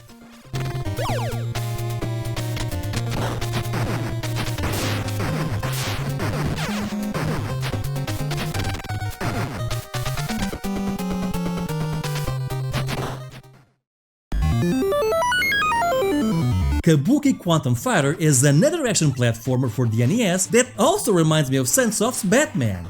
Man, there's a lot of these. The game begins with a lengthy intro cutscene about how you're a very young Neil Patrick Harris and you're being sent into cyberspace to stop some rogue programs. Except, once there, you realize you've now been turned into a Kabuki actor. And if you think that's weird, the reason is that this game was actually supposed to be a tie-in to a movie called Zipang, which I've never seen or heard of until making this video. Anyway, like Batman, your range of attack is extremely limited, and you'll often have to rely on your sub-weapons. At first, you only have a basic shot, but you gain new sub-weapons as you defeat bosses. But these will also consume ammo, of which there's not a lot of it, so I honestly avoid fighting whenever I can. In fact, this game's strengths are in its visuals, music, and the platforming. The backgrounds are a mix of computers and cyberpunk with 8-bit body horror like giant beating hearts, which is pretty cool, and the platforming is honestly really fun. And I also really like the smooth frames of animation in these platforms. That was not very common for 8-bit games. And the music kind of feels like it was composed by an 8-bit Euro developer. I can't be the only one who notices this, right? It sounds so much like 8-bit Euro chiptunes. This game is super tough, but very much worth the playthrough. Please give it a shot if you ever get the chance.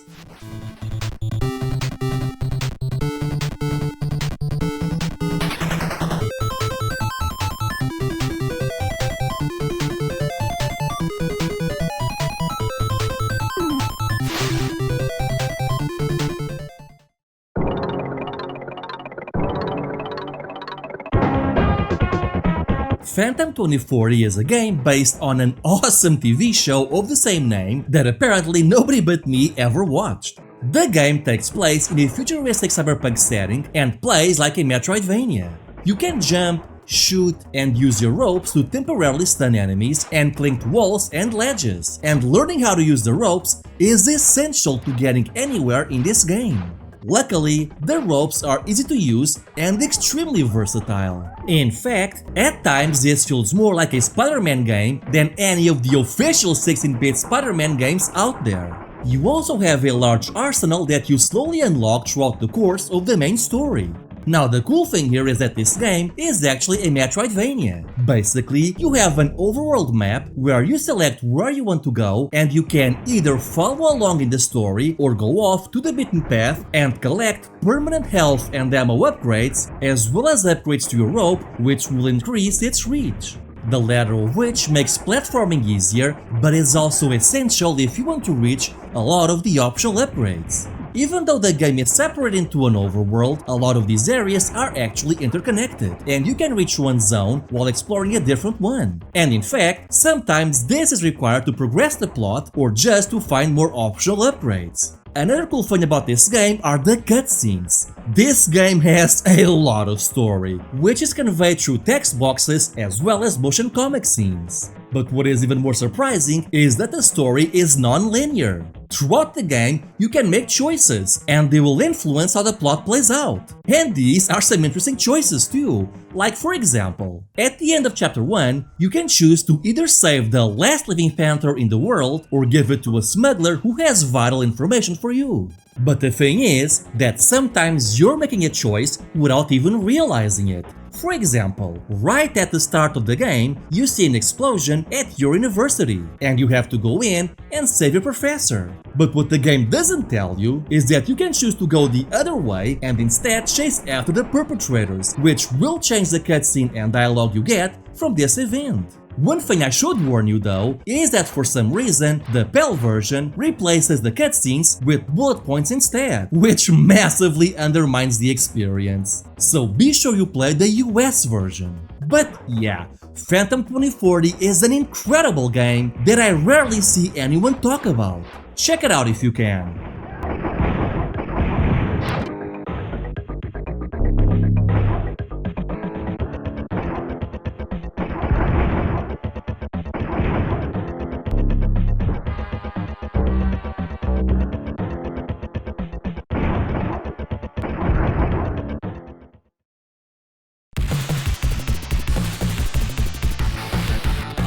Phantom 2040 would also come out for the Sega Genesis or Mega Drive, and it's pretty much the same game as the Super Nintendo version. But it also has a surprising amount of minor and not so minor differences. For one thing, the soundtrack is almost completely different. The Super Nintendo tends to go for a rock soundtrack, while the Sega version goes for a more techno soundtrack.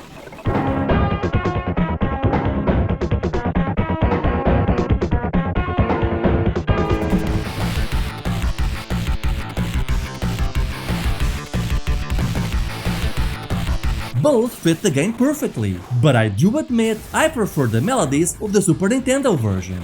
The Sega version also has a more garish color palette, which can either be a good or bad thing depending on your taste. But oddly enough, the Sega version tends to have more graphical effects, like here, where you see parallax scrolling in the clouds, but the same clouds are stationary in the Super Nintendo version. Or in this airship battle, where the Akira-like city has flashing lights, but those very same lights are missing in the Nintendo version. Even the enemy placement, number of lives, and the enemies change between both versions. Heck, in the Sega version, you can ride a mech, but this is completely absent from the Super Nintendo. Honestly, I could be here all day. From what I read online, people tend to prefer the Sega version. But really, you'll get a great game regardless of which version you play. Also, yes, the PAL version is also missing the cutscenes, which is why I had to import a US copy for myself. If you can, I highly recommend you check out Phantom 2040, regardless of whether it's the Nintendo or Sega version.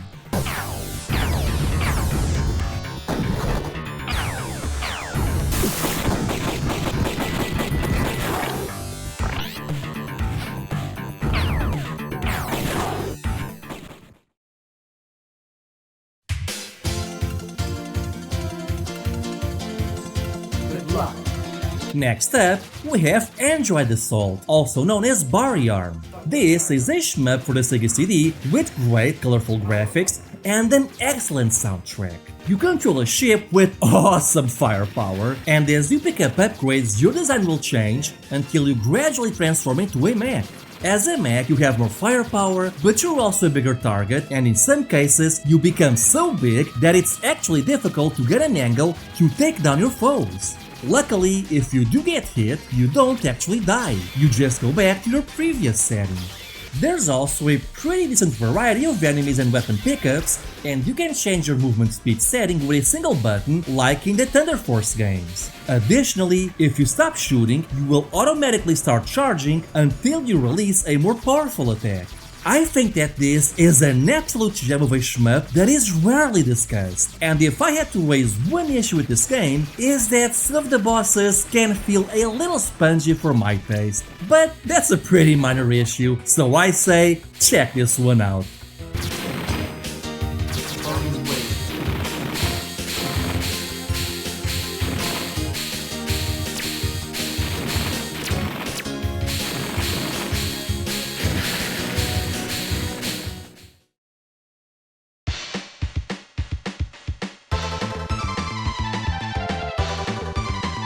Princess Minerva is a Super Famicom JRPG released exclusively in Japan. You play as Princess Minerva, who out of the blue decided that she wanted to create an elite team of bodyguards and set out to help the world. And this basically translates into her forming her very own Sailor Moon-like team. And the game actually starts out with the full party already unlocked, a whopping 9 characters to boot. And when I say Sailor Moon, I mean Sailor Moon, complete with transformation sequences and dialogue that is clearly parodying the popular anime. And as you might have noticed, this game leans a bit on the naughty side. Basically, as you buy armor for your scouts, you can see how it looks on each one of them. At first, the armor you get is pretty standard fantasy armor, but later in the game, you'll unlock naughtier things like leotards, schoolgirl outfits, and yeah, I think you can see where this is going. Of course, if you go for a max defense route like I did, you get a pretty boring team shot. I should also point out that the dialogue is pretty tongue-in-cheek, with characters constantly pointing out that the first city, Protum, rhymes with scrotum, and stuff like that. So yeah, basically, this is not a game you play for the exciting plot, but rather for the Sailor Moon parodies, the crude humor, and the surprisingly high amount of story segments that take place in the bathhouse. Look, all I'm saying is that if you cannot find any entertainment value in a game where you play as a group of scantily clad anime girls ripping off Sailor Moon and who fight a boss in a Salvador Dali painting, then I don't think we can be friends.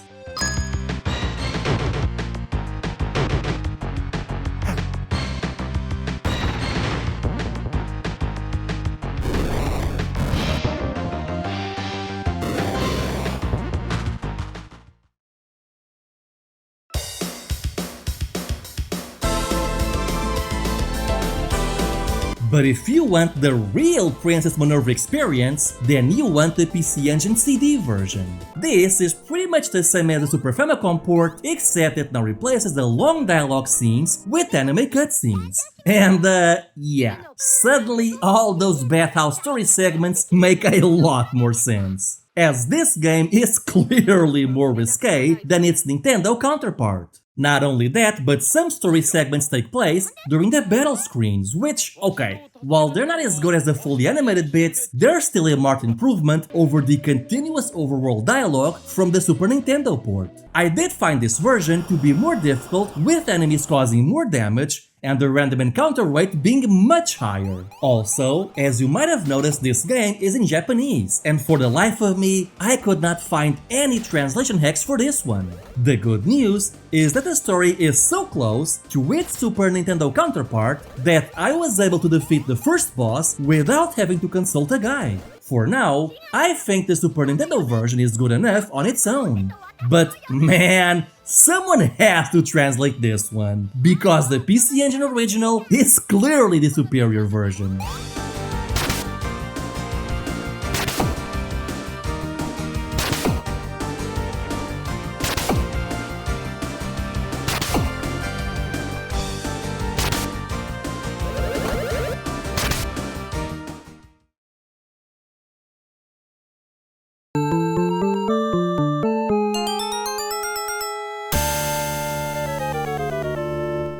From one magical girl to another, this is The Legend of Kyrandia 2: The Hand of Fate, a point-and-click adventure game for MS-DOS computers by Westwood Studios. Yes, that's the same Westwood Studios who would go on to make the Command & Conquer series. People tend to forget that they used to make other genres as well, and during the early to mid-90s, their pixel art was amongst the best in the industry, and this game is part of the Kyrandia trilogy. But I always felt the first Kyrandia game was good, but nothing spectacular, while the third one was riddled with obtuse puzzles. The second one though was just perfect, as the formula veered more into the LucasArts style of gameplay, meaning the difficulty is much more forgiving, the puzzles are easier, and there's a bigger focus on humor. You play as Xanthia, a sorceress who was one of your advisors in the first game, and you have to stop a magical curse that is causing Kyrandia to disappear. You do this by talking to people, collecting clues, as well as ingredients for your cauldron which you can turn into magical potions. And if you make a mistake during your potion brewing, you can just do this.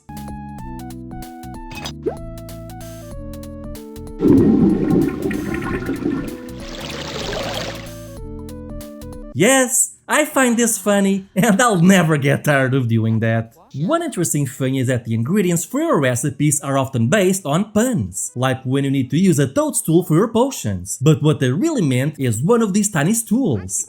Get it? A literal toadstool. The game also has a bunch of running gags, like Xanthia's outfits constantly being ruined as you progress through the plot, so she constantly has to change them. What I find it interesting though, is that this means developers had to produce over half a dozen different animation sets for each and every outfit. That is some serious commitment. Overall, I really love this game, and I often credit Legend of Kyrandia 2 as one of the games that taught me the English language.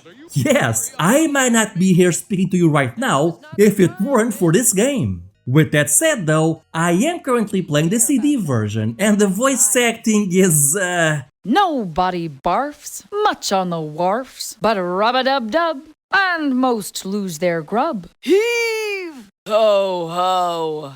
Over the rail your biscuits go.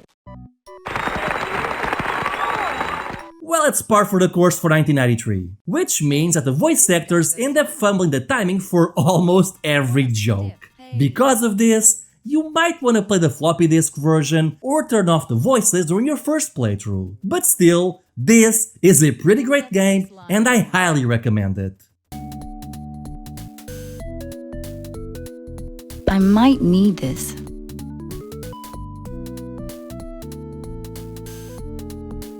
Ugh.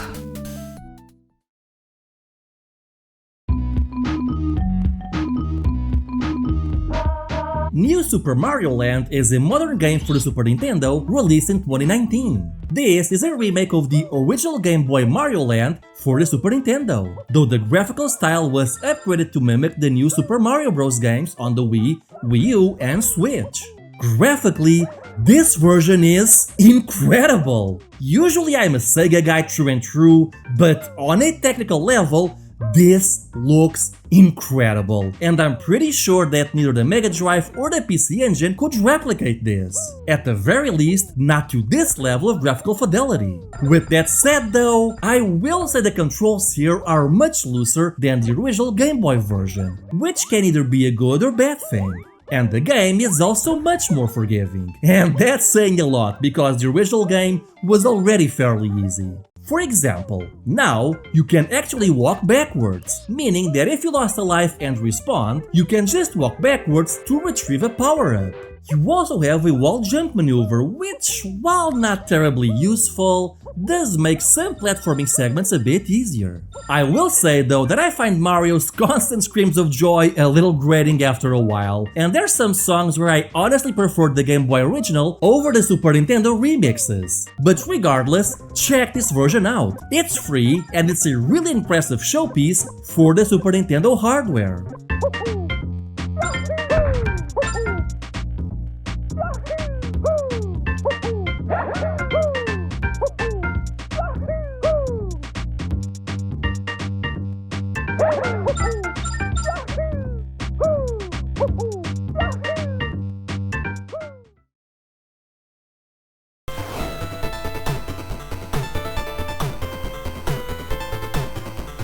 Silent Debuggers is a survival horror for the PC Engine. Yeah, I guess that's what this is. That's a pretty uncommon genre for a 16-bit game. It's the distant future and you're a treasure hunter who explores derelict ships for valuables. But during one of your runs, you and your partner find yourselves locked in a ship infested with monsters. The game is basically a first-person horror game, though your movement is grid-based, like Wizardry or Etrian Odyssey. But it plays like no other game from this generation. For example, you'll have to explore the ship and perform multiple goals like reaching a specific section or clearing a room of enemies. But your ammo is limited, and you replenish your ammo by going to a specific ammo room. The problem is, that ammo room also has a limited amount of ammo, and once it runs out, it's gone forever. Additionally, you have 6 weapons to choose from, but you can only carry 2 of them with you at the same time. If you want to switch, you have to go back to your partner and switch your gear or upgrades to said gear.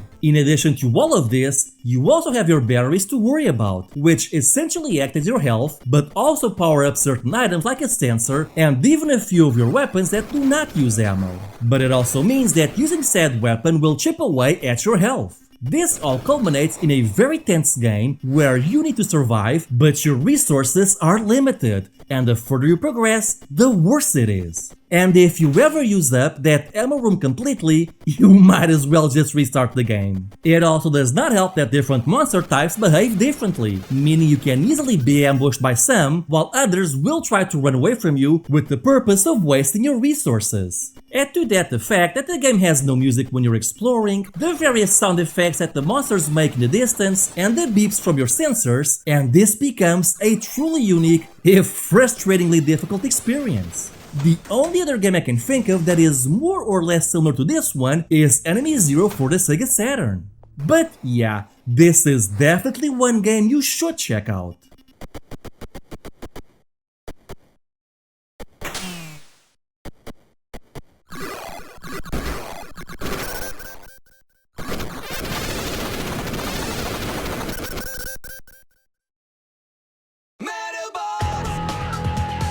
Medabots AX is an arena fighting game for the Game Boy Advance based on the Medabots anime, and this game is honestly better than it has any right to be. I mean, for one thing, it was developed by Natsume, so you know it has to be good. The concept is simple. You fight 2-on-2 battles in various arenas, and your objective is to take out the team leader. You do this by building your Medabot and selecting which parts you want to choose for the head, right arm, left arm, and legs, and you can pick and choose from a variety of parts. After that, you do the same for your partner bot. As you play the game and defeat foes, you'll unlock new parts for your bots, as well as new medals which essentially act as character types. So for example, a Kabuto medal is good for long-range attacks, and the Mermaid medal is good for healing. Not only that, but your characters or medals can level up, thereby increasing their stats.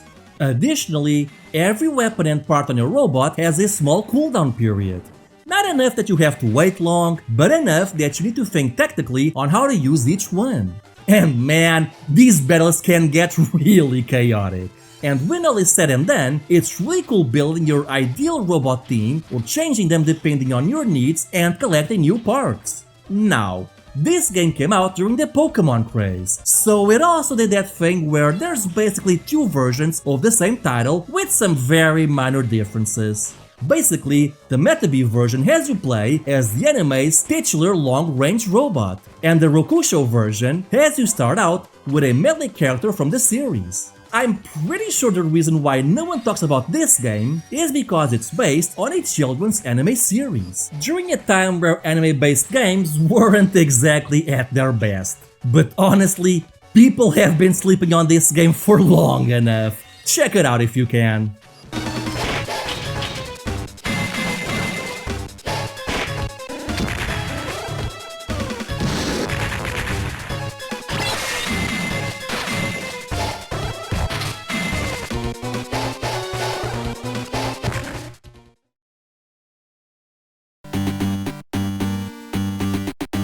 Dungeons & Dragons Order of the Griffin is the Western RPG for the Turbografx 16 by Westwood Studios. Yes, that's the same Westwood Studios who made Legend of Kyrandia 2, Command & Conquer, and the Eye of the Beholder games. Now, you might think that this game is like Eye of the Beholder, but it's actually a lot closer to SSI's Dungeons & Dragons Gold Box games for the PC. There were some attempts at bringing the Gold Box games to the NES, but that never really went all that well. This, however, is an original game created specifically for the Turbografx 16, and it finally manages to properly replicate the Gold Box experience on a console. You have the first-person view, the tactical turn-based combat, the extreme difficulty, and the lengthy descriptive text boxes. Whenever I read reviews of this game, it always gets middling scores, and I think it's because people kind of missed the point of this game. It really was made for a very specific crowd, and that is the PC gaming RPG crowd. So in a way, the game's biggest fault is that it launched on the wrong system. Because Order of the Griffin is deserving of the same kind of love as Pool of Radiance or the Savage Frontier games. Really, my one complaint with the game is that the battle music stops playing abruptly as soon as someone takes an action. I remember reading somewhere that the composer had some issues figuring out the system's sound chip, and while I like the town music, it's pretty clear the battle theme suffered greatly from it. I should also point out that there is a studio sequel to this game by a different developer on the Mega Drive called Warriors of the Eternal Sun, yet another D&D game that did not get the love it deserved. But for now, if you like the Gold Box games or D&D in general, you have to check out Order of the Griffin. It deserves so much more love.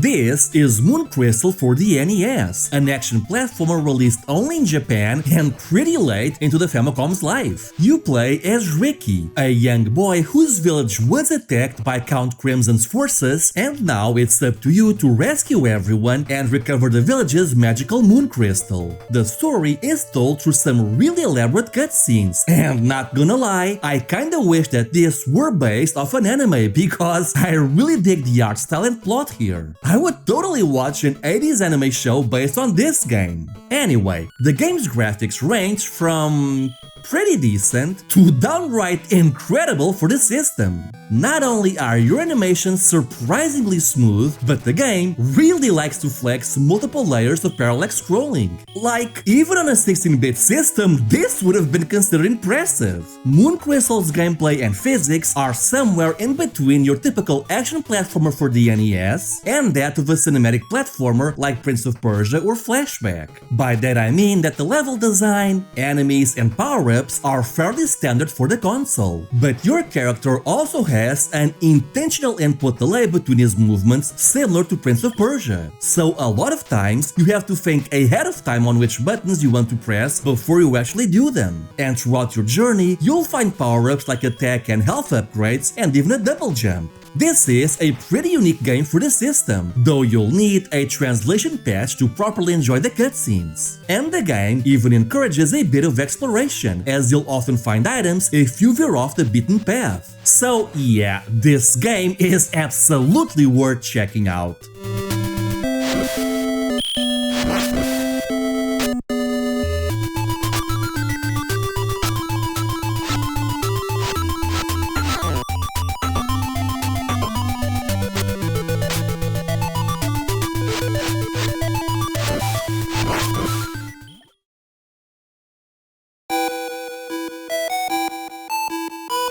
This is Sylvan Tale, a Zelda-like created by Sega and released only in Japan for the Game Gear. You play as a young boy who stumbled across a magical artifact which transports you to a different land. You're then told you have to find 6 fortresses with 6 magical droplets to save the kingdom, and off you go. And this is a bit of a simplified Zelda. By that I mean that the world is not particularly big and there aren't even any shops or money, though you do at least get to visit towns. And the game will generally hold your hand on where you need to go or what you need to do. Most likely simply because they knew that you could not waste a lot of time getting lost in a console whose batteries barely last 3 hours. Anyway, you'll explore the land, defeat enemies, collect health items, and taking the occasional detour to find health upgrades.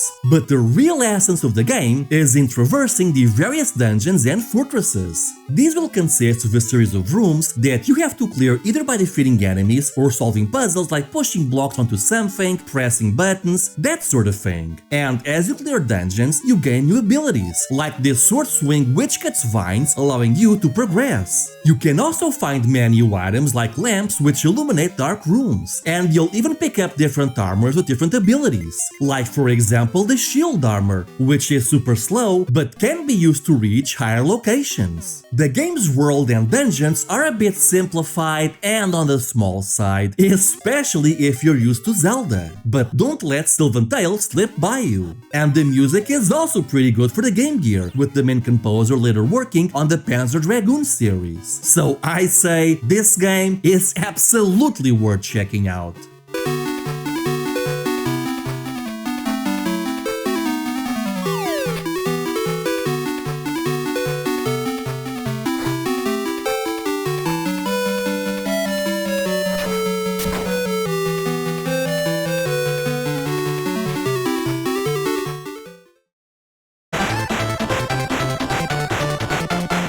This is Power Rangers Lightspeed Rescue for the Game Boy Color, an action platformer made by Natsume, so you know it's gotta be good. Even though I had stopped watching Power Rangers by the time this game came out, I remember checking it out on an emulator back in the day and being thoroughly impressed by it.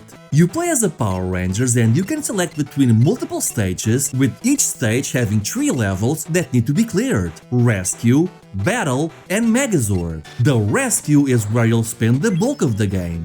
Here, you select your ranger who all play the same but with different stats, and you'll go around the levels looking for people to rescue. There are 20 stranded civilians per level, but they're often trapped behind some sort of obstacle. Some of these, like doors, only need you to punch your way through, but the rest will force you to explore the levels for special items. So you'll find things like wire cutters to get people out of elevators, drills to open reinforced doors, hoses to put out fires, and even grappling hooks. And throughout all of this, you need to keep an eye on the timer, your health, and your energy levels, as these special items will consume energy. Though thankfully, there are recovery items spread about.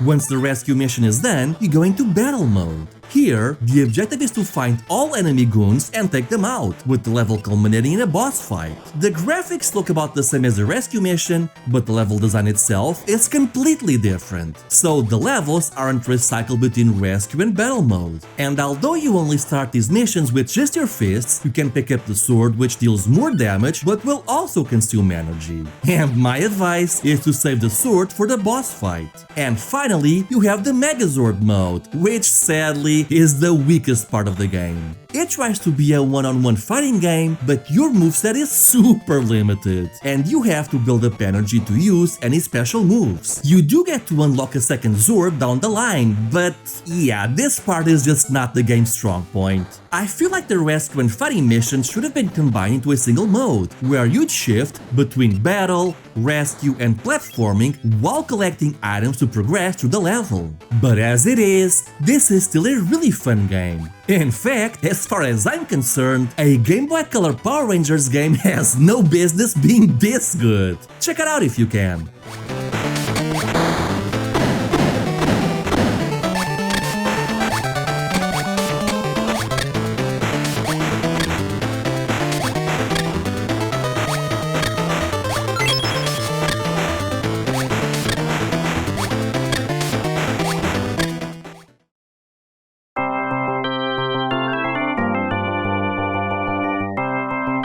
This is Batlantis, a 1987 arcade game released by Konami, and this is pretty much a fantasy Space Invaders clone. The concept is simple. You can only move left or right, and enemies will either fire at you or come down to hit you, and if they reach your base, you're completely defenseless. But on the other hand, you can fire at these cards, which will give you power-ups like a faster refire rate, let you fire to the sides, freeze enemies, or make you temporarily invincible. Part of the fun of this this game is how varied your enemies are and how you have to adapt to their ever-increasing multiple patterns. But the real fun begins during the boss fights. These are massive screen-filling enemies with sprite-scaling features with excellent designs.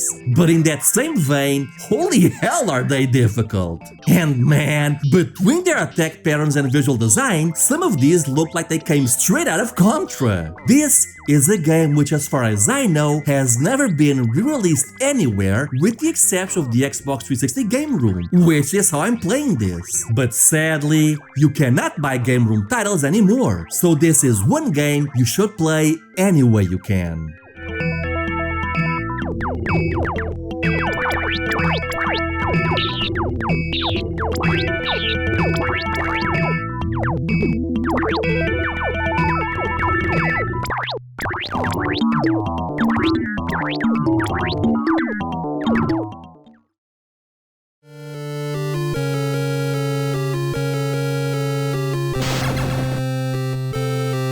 This is Holy Diver, an action platformer released only in Japan for the Famicom. The game's aesthetics are clearly inspired by Konami's Castlevania, but the gameplay has enough twists to make it stand on its own. For one thing, you can now control your jumps in midair, giving you a lot more control, and you can even aim up while firing. But what really sets this game apart are the spells. Basically, as you defeat bosses, you'll add magical spells to your repertoire, which can be accessed at any time in a Mega Man style menu. These will consume mana, but have a variety of uses. So for example, the Blizzard spell will freeze enemies, as well as liquids like water or lava, which can then be used as platforms to jump on. But you can also get more combat-centric spells that deal more damage than your regular strikes. Along the way, you'll also pick up items that boost your stats, so you can pick up the boots which will make you jump higher, or items which increase your maximum health. As with most Castlevania-style games, Holy Diver is pretty difficult, though most bosses tend to be surprisingly easy. In fact, the first boss you fight is actually one of the most difficult battles in the game. Holy Diver is honestly really fun, and the music isn't bad either. The graphics are occasionally interesting, but for the most part, they're fairly bland. I'm not sure why this game was never brought to the West back in the day, because we definitely missed out. But thankfully, you can now easily find Holy Diver online, and you don't even need a translation patch to enjoy this one. So I say, check it out if you can.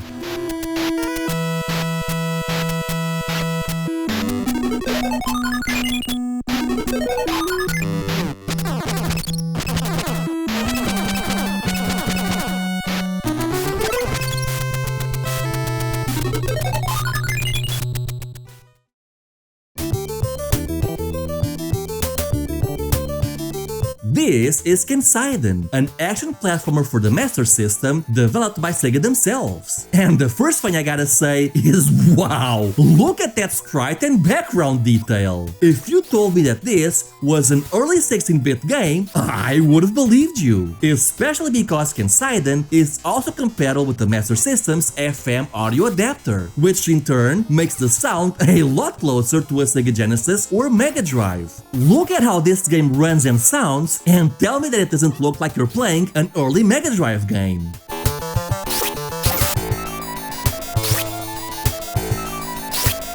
Anyway, you play as a samurai and your goal is to reach the Emperor's castle, but how you get there is entirely up to you. If you want, you can make a beeline for the palace, but in doing so, you're actually making life more difficult for you.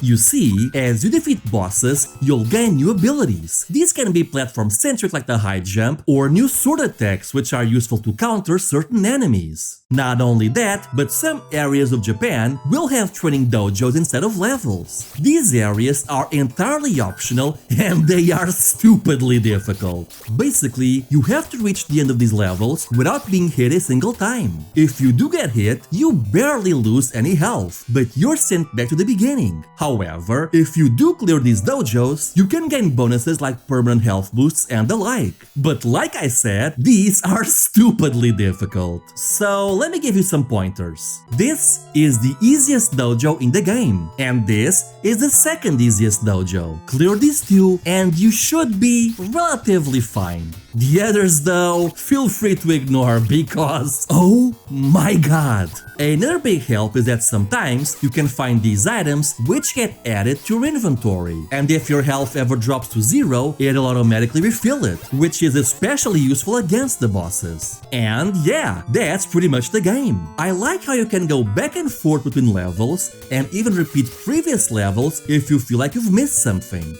And it's honestly a shame that we never got a sequel to Kensaiden, though some Brazilian Mega Drive fans are actually working on that. But yeah, I say you should absolutely check this one out.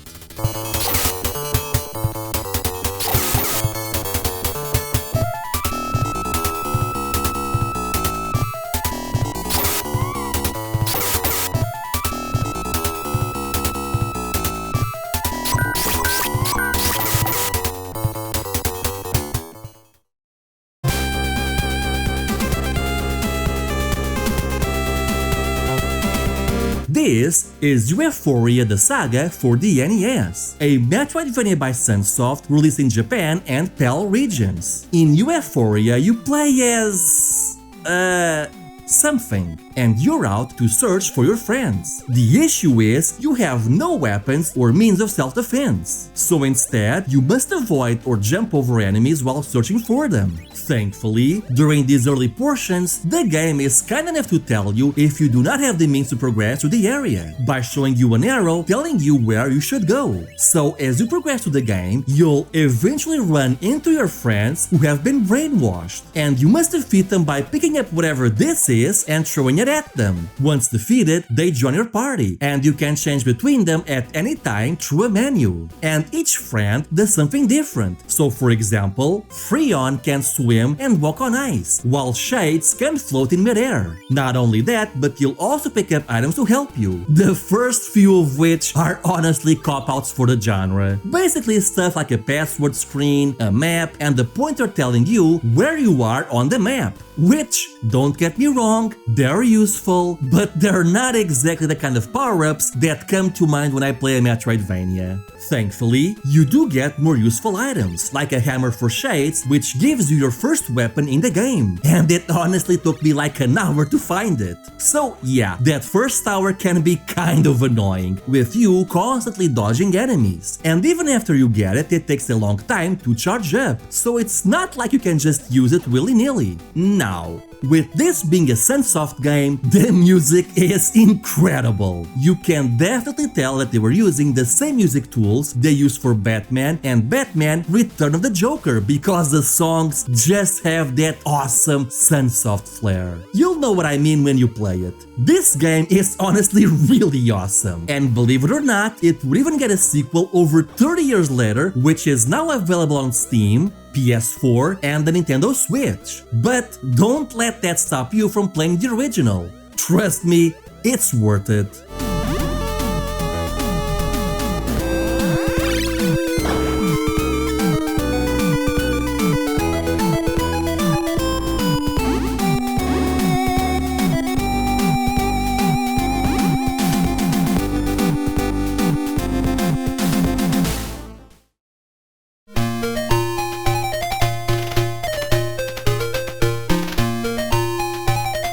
This is Ogre Battle Gaiden Prince of Zenobia, a real-time tactical role-playing game for the Neogeo Pocket Color. And this is a spin-off based on the Super Nintendo game, though the story and levels are completely original. The story is...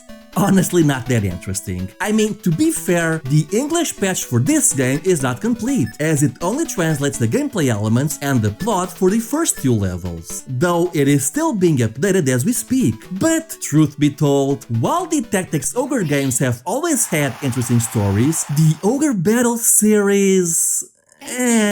not so much. The good news is that the menus, units, magic systems, weapons, items, and tutorials are all in English. And even if the story is not updated past Mission 2, you can still play the game normally because of all the HUD elements and menus working just fine. So I just kept progressing through the game, and you know what? I had a ton of fun. So, just like the original Super Nintendo game, you take a personality test which results in you getting a series of tarot cards. From there on, you're sent on a series of missions where you need to capture cities, temples, and markets while your opponent tries to do the same. The movement speed of your units will vary depending on whether or not they're traveling on road, mountains, or by sea, and some units have advantages like how a flying unit is not hindered by water, for example. However, if you do go off the beaten path, you can often find hidden settlements and even hidden items and weapons that you can equip to your various squad leaders. Cities will also provide you with tax money, which you can then use to buy gear and deploy more units. Combat is pretty interesting in that you do not directly control your units. Instead, you tell them which enemy type they should focus on, and if things start getting a little dicey, you can use one of the aforementioned tarot cards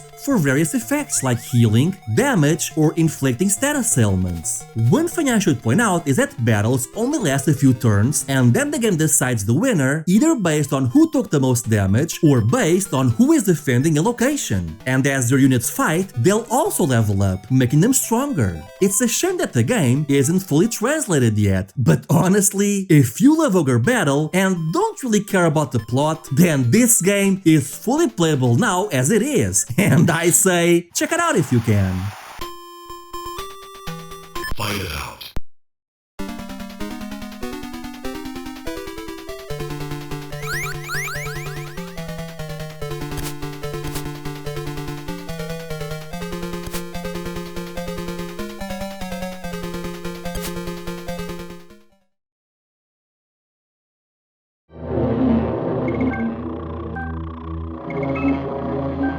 Shatterhand is a cyberpunk RPG launched for the Super Nintendo. You wake up in a morgue with no memory of who you are or what you're doing there, and must now gather information on your past and what happened to you. You do this by talking to the various NPCs, picking up clues, and fighting the various hitmen who are out to get you for some reason.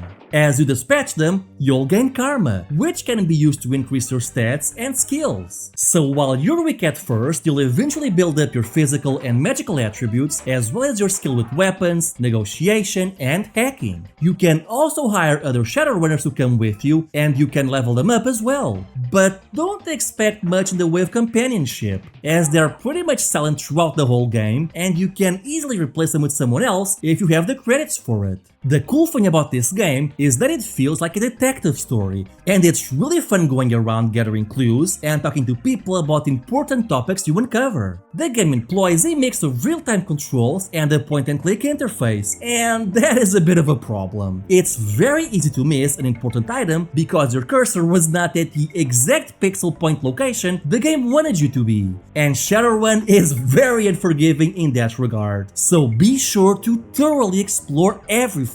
Combat can also be a bit boring, as it mostly boils down to you just pointing at an enemy and hitting fire. Though you can choose to run to avoid getting hit if you want, but most times it's not worth the effort if you ask me. Additionally, it's very easy to accumulate a large assortment of topics to ask NPCs, which can drag down the pacing of the game quite a bit. And cyberspace is really disappointing. What this game does well is the mood of being a detective investigating your own past.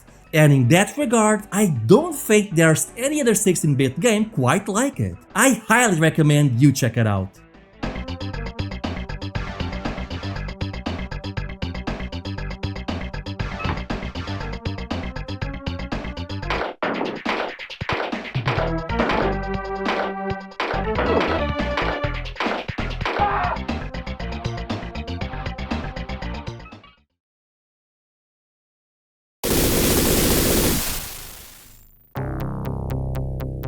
But if you want the definitive 16-bit Shadowrun experience, what you want is the Sega version. This is a completely different game for the Super Nintendo, and it plays like a full-blown, modern Western RPG. Basically, if you're into games like Mass Effect, Skyrim, or the modern Fallout games, this is pretty much how a 16-bit version would have looked like. You can choose between 3 classes, though take it by me and go with the Gator Shaman, as it's the only one that can use magic, and you can later branch out into combat and hacking if you want to. And from here on out, it's all up to you. You have a main quest to follow, and it's relatively short, but the real fun of the game is playing around in this sandbox and doing optional quests. and the world is surprisingly big considering the hardware, while letting you choose how to best approach each quest. For example, let's say I was tasked to steal something from the vault of a mega corporation. I can use explosive to break the doors and fight my way towards my goal. Or I can use my tech skill to open the door undetected and spend the rest of the mission avoiding patrols. But if I have a mage with me, we can use the invisibility spell to remain undetected. But security cameras detect heat signatures, so the invisibility spell doesn't work on them, meaning that if you're detected, you can choose to fight, or you can hack into the mainframe and disable their alarms and automated security systems. This is pretty impressive stuff, and just like the SNES game, you can hire Shadowrunners to go with you, and you can level them up as well. What's also impressive is that cyberspace works under a completely different set of rules, and suddenly, combat becomes more like a turn-based JRPG.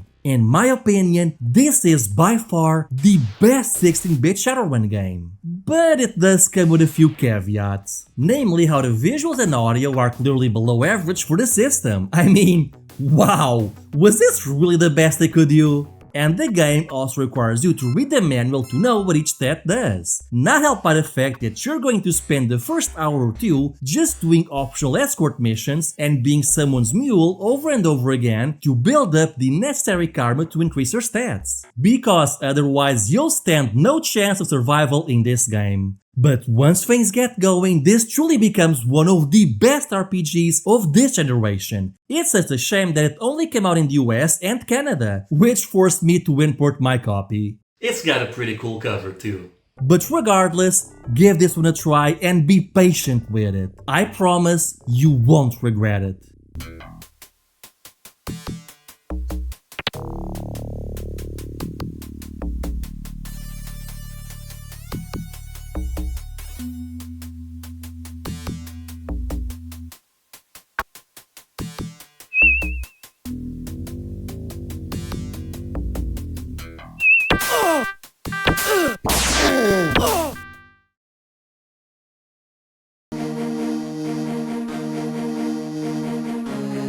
Lady Sia is an action platformer for the Game Boy Advance. The first thing that immediately jumps out to me are the production values. Not only are the cutscenes impressively drawn and well animated, but so are the sprites during gameplay and the backgrounds, which feature an impressive amount of parallax scrolling layers. At first, the game seems like a typical platformer, but there's also a wide array of mechanics to fiddle around with, including a sneaking maneuver that prevents you from waking up enemies, rescuing captured villagers, as well as upgrades to your magic and sword, the latter of which lets you use combos. And you'll also come across the minor puzzle or two. These are usually not too difficult, and in some cases they're actually optional, so they don't really overstay their welcome. At first, the combat feels a little iffy with its less than stellar hit detection, but it does get better once you upgrade your sword, though it never feels like it's at where it should be. Personally though, my biggest issue with the game is the audio. The music is just fine, nothing too impressive, and the sound effects are either weak or absent. There are many instances where you see actions that should produce some sort of sound effect, but are instead completely muted. But still, those are pretty minor issues, and if you can, I recommend checking out Lady Sia.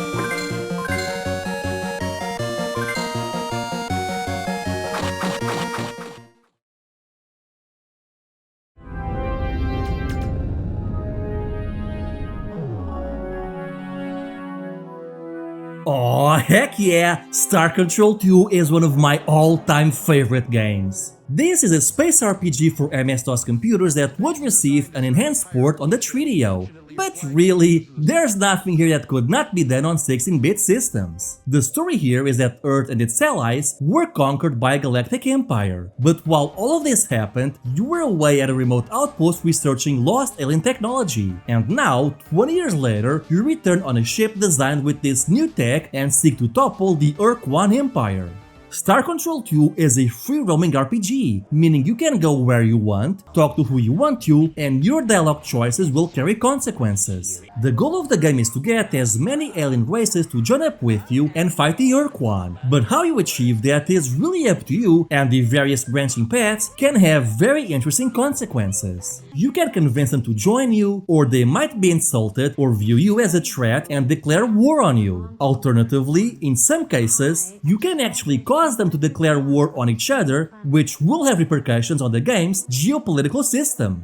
When you're at the Earth station, you can buy modules for your mothership, buy craft to join your main fleet, hire crew, and purchase fuel. And you get money by exploring planets and sending a shuttle down to collect minerals or data on the native non-intelligent beings from random planets. And you can buy new technologies by trading them with a specific alien species, find them out in the wild, or through dialogue with some allies. And as you build new allies, you can use their exclusive ship designs in your fleet. And the universe map is immense. Basically, every color dot you see is a solar system, and each system has multiple planets and moons for you to explore. And as you explore them, you'll find new species and learn what their borders are. This game is just so cool, and I feel its only weak point is the space combat. Basically, you pick a ship from your fleet and your foe does the same, and then you both fight in a succession of duels. Each ship design has 2 attack types, as well as different acceleration, turning rates, and max crew. I generally feel the combat takes too long and it's nowhere near as fun as I remember. But the good news is that you'll be doing surprisingly little combat in the game if you know what you're doing.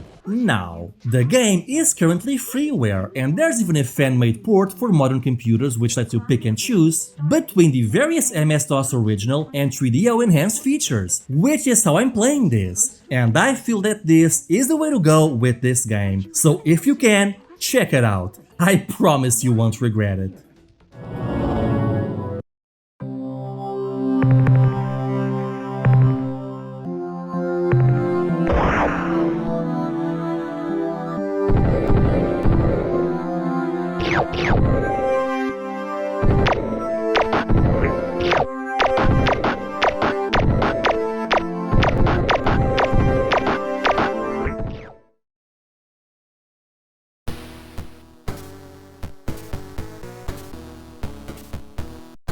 Download is a shmup for the PC Engine with some Akira-like inspired visuals. The game is fast and smooth, with great music and impressive graphics for the system. The story is that you're a hacker, and so some levels take place in cyberspace, while others are played in the real world. And all of this is told to you through some really well-made cutscenes. And the most surprising thing is that this is not a CD game. All these cutscenes are from a HuCard title, meaning there's no voiceover, but it's still impressive that they did this for a shmup of all things. The game only has one life, but you can get hit multiple times without going down. At the start of each level, you can choose what weapons you're going to bring with you, and during the stage you can upgrade them or restore your shields. This game is an absolute must-play, with the enemy designs and positions often requiring you to think a little outside the box to destroy them. And the boss designs are super challenging, but addicting. And you also have various game over screens with some hilarious English dialogue.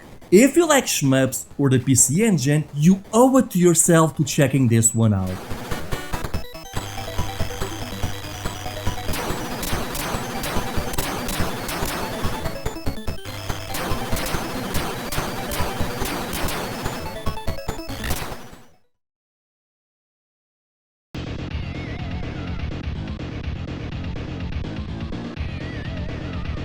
Rough and Tumble is a run and gun for the Amiga. You play as this kid with a weapon who's almost as big as he is, and you have to collect differently colored items that are scattered throughout the levels. However, the levels are also filled with robots that you'll have to take down. You always have a counter telling you how many of these items are left on the stage that you need to pick up. And if you lose a life, you retain all the items you picked, and any robots defeated will stay down. You'll also find health and ammo upgrades, and you cannot just shoot at random either, as your weapon often needs to recharge. And I gotta say, I quite like a lot of your power-ups, especially the flamethrower.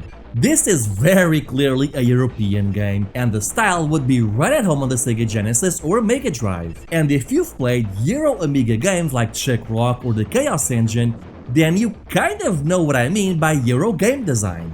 This is just honestly a really fun game, and the backgrounds, while static, do look nice and colorful, and some of these bosses look really good. I mean, this owl boss looks amazing and shows some real pixel art mastery going on. It's a shame it was never brought over to any console, because this would have played a lot better on a controller instead of an Amiga joystick. But don't let that stop you from checking this one out.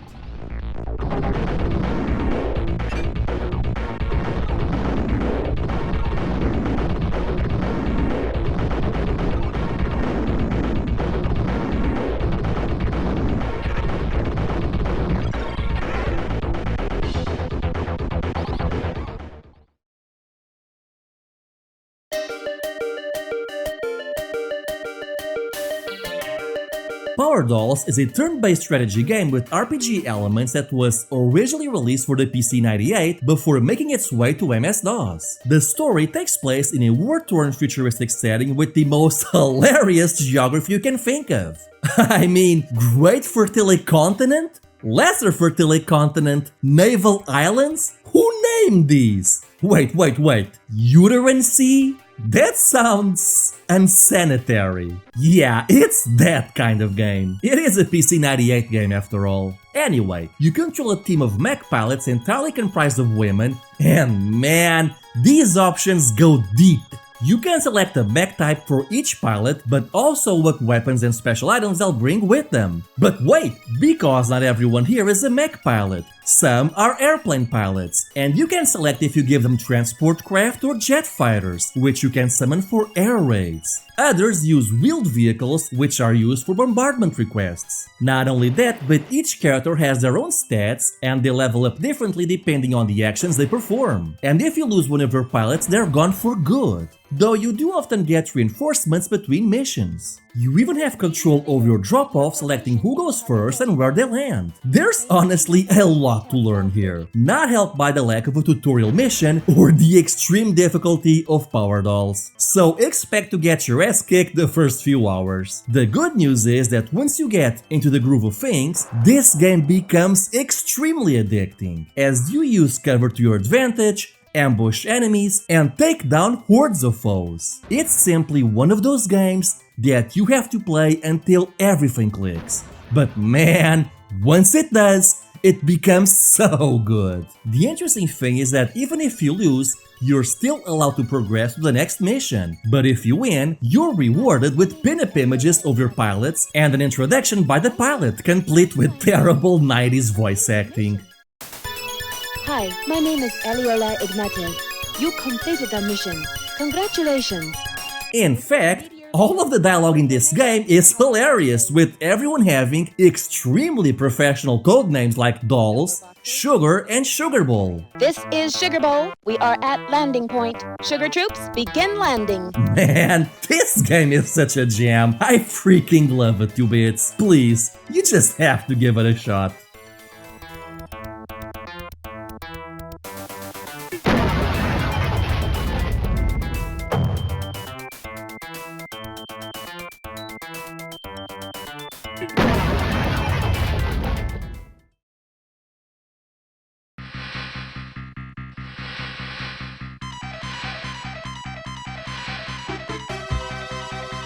And finally, we have the Fireman for the Super Nintendo. This is a firefighting game released only in Japan and Europe, and it opens up with possibly the greatest line ever written by man. The year is 2010, civilization has progressed little in the last 20 years. Whoever wrote that is now my hero. Anyway, a fire has broken out on a skyscraper, and it's now your job to put out the flames and rescue the people trapped inside. And in essence, this plays a lot like an overhead third-person shooter. And man, who knew fire could be such an interesting enemy in a video game? Flames will advance in set patterns, and if you do not take them out, they are likely to spread. Not just that, but you have two firing methods, one to take out larger fires, and the dowsing maneuver to take out smaller flames. Not only that, but you also got a sidekick who can help you take out flames, open doors, and carry survivors. Speaking of which, you have a radar of sorts that lets you know when you're near a survivor, so it's always a good idea to keep an eye on it. And if things get too difficult, you can throw a grenade that helps clear the immediate area. You even have a mini-map which lets you know where you are on that floor and where you've been to. Man, this game is really forward-thinking for the hardware and the time it came out. Now, occasionally, you do have to fight against robots who've gone haywire because of the flames, and I honestly feel that this was a little unnecessary, as I find the concept of firefighting much more interesting. But also, some of these robots are huge and require a lot of firepower or, water power to take down. Huh? I guess maybe we did evolve a bit over the last 20 years. And yeah, it's kinda funny how bosses are stuff like balls of fire that act as though they were sentient. Regardless, man, this is such a great game and a neat little concept that really hasn't been replicated since. I mean, I guess you got Burning Rangers on the Saturn, but that's more of a platformer. Really though, if you can, check this game out.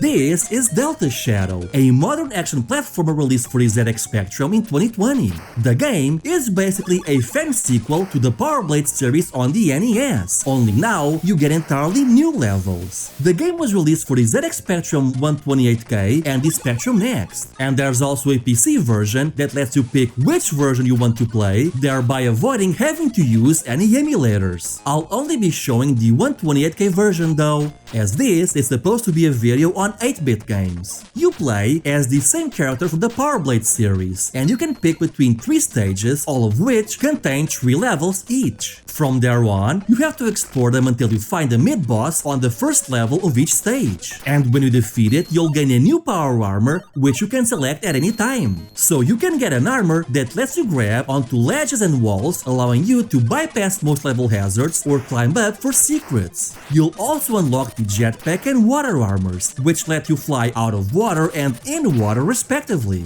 The game plays like a mix of Power Blade 1 and 2, giving you all the abilities of Power Blade 2, like the slide mechanic and the various power suits, but you have the free-form movement of the first game, and as a result, each level has multiple paths that you choose depending on which armors you've unlocked and whether or not you have enough energy to actually use said armors. And I gotta say, the sprite animations and backgrounds are super impressive for the Spectrum, and there's a really impressive artistry behind how the colors are being used. And with this being an 128K Spectrum game, it means that you get an actual soundtrack and it sounds really amazing, using remixes of the first 2 Power Blade games and even remixes songs from other NES games like Batman Return of the Joker. The game also has 2 difficulties, normal and hard, and if you pick hard, then the levels actually become longer with more rooms being added in. And you also get this minigame where you need to drive to each stage before actually starting it, a feature which graphically looks very impressive for the system, but is honestly not that fun to play. But thankfully, the core game is incredibly fun. I would even go as far as to say that this is actually better than Power Blades 1 and 2. So yes, I absolutely recommend you check it out.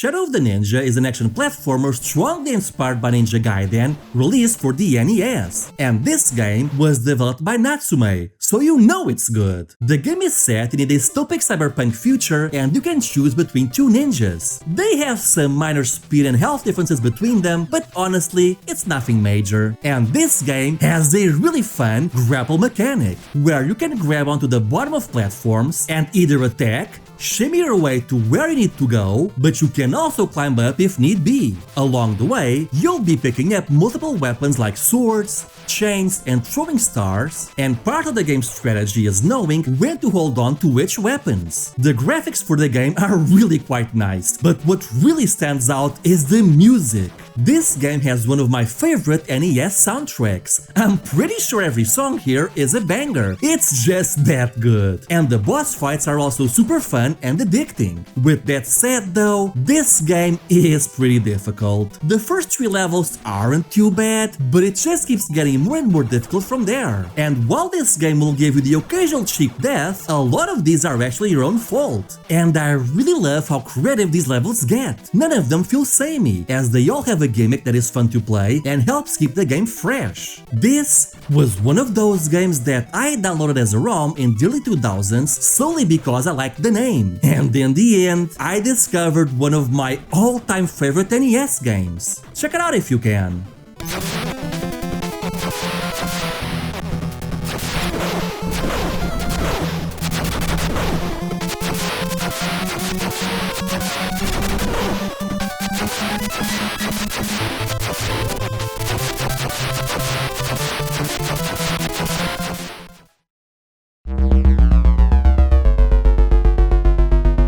This is Tower of Doom, an action RPG released fairly late into the Intellivision's life. In this game, you have to explore a series of mazes picking up items along the way. When you find enemies, you can fight them in real time or bribe them with the gold and items you've picked up so they'll leave you alone. Fighting them increases your battle prowess, but lowers your chances of a successful bribe in the future, while a successful bribe means that you're gonna lose the item. However, if you don't want to fight using any of these methods, you can equip a bow or magic staff, allowing you to attack from a distance. The problem is that your weapons degrade, and ranged weapons degrade especially fast. Oh, but we're not done yet, because like I said before, there are a ton of items to pick up, and you might not always know what they do until you use them. So for example, you can find potions which will increase your strength, stamina, and double your experience. But you can also find cursed items which cause you to lose a level, for example. And the maze is littered with traps like fire, poison, paralysis, and teleporters. And you can either just cut your losses and run through the traps, or you can find keys which will let you disarm them. Like, there's a lot of depth to this game, which is especially impressive considering that the Intellivision was made to compete with the Atari 2600. And you even gotta remember to eat food to keep your strength up. Another cool thing is that at the start of the game, you can choose between multiple classes, each with their own stats and starting equipment, as well as different mazes, which have different levels to traverse. Some mazes are static and will feature the same maps every time you play them, while others will give you completely randomized levels with each playthrough. This is honestly an incredible game, especially for the limited hardware that it's on. And once again, I'm playing this on the Xbox 360 Game Room, and as far as I know, this game has yet to be released on any other modern platform, which is a huge shame, because this game is way better than you might think. Check it out if you can.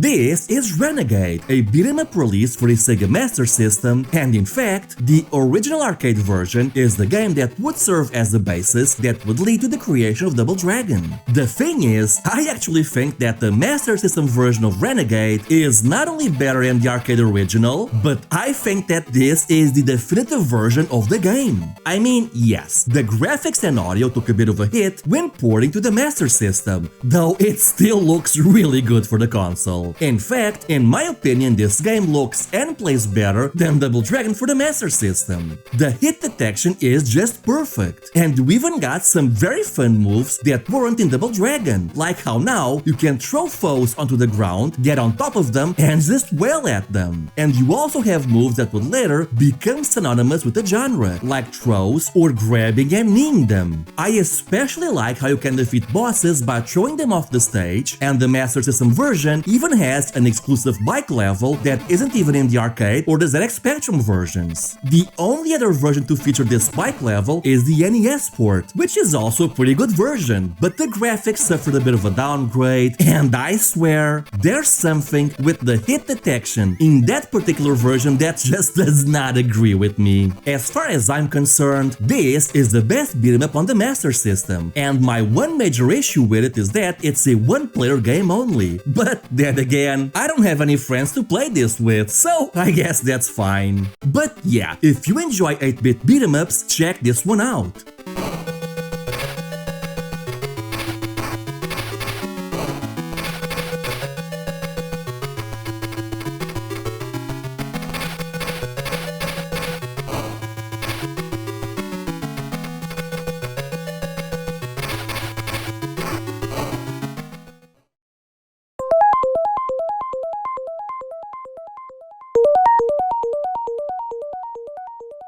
This is Cosmic Soldier 2 Psychic War, an early JRPG released for the PC-88, the MSX, MSX2, and MS-DOS, and this is a super interesting game. And I don't just say that because of the incredibly 80s menu system, although yes, that does help, but I'll get to that in a bit. Most versions of Cosmic Soldier 2 would only be released in Japan, and though the introduction plotline and the main menus are in English, there's still enough in-game dialogue and menus in Japanese that you can't really play this unless you speak the language. But thankfully, Cosmic Soldier 2 is one of the rare JRPGs to have received an MS-DOS port in the West.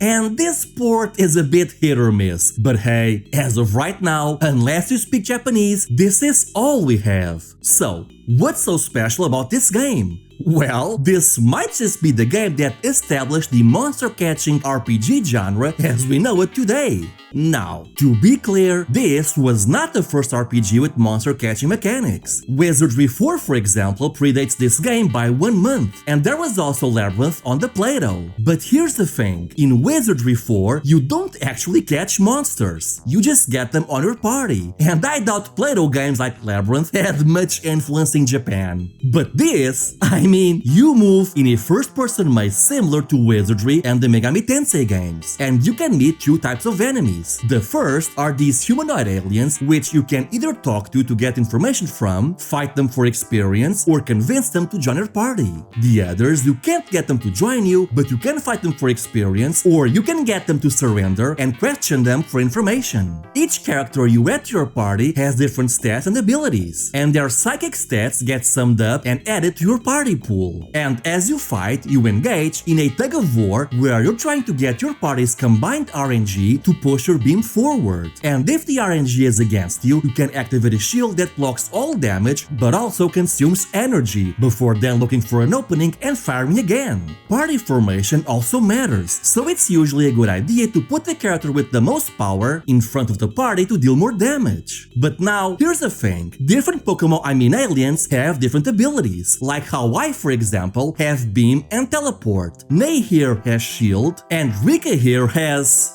it's too easy. So essentially, you need to balance your party with a mix of good stats and abilities that are useful to you. And you can even find rooms where you store away captured aliens for later use and add old ones back to your party. Yes, it works exactly like the computers in Pokemon. It's pretty obvious that this is a very rough outline of what the Pokemon in Megami Tensei games would later become. But man, it's kinda crazy to think how many things this got right with the the formula this early on. Also, it's kind of funny how there's even a hidden spicy scene in the original Japanese version, which was most likely removed from the Western release. I mean, they already changed the android's outfit, so I seriously doubt this little Easter egg made it in. In my opinion, the PC-88 version is the best version to play, as the MS-DOS one kind of ruined some of the songs, and the MSX version doesn't even use FM audio. But as it is, this game is a really fun dungeon crawler and a very obscure piece of gaming history. So I say, check it out if you can.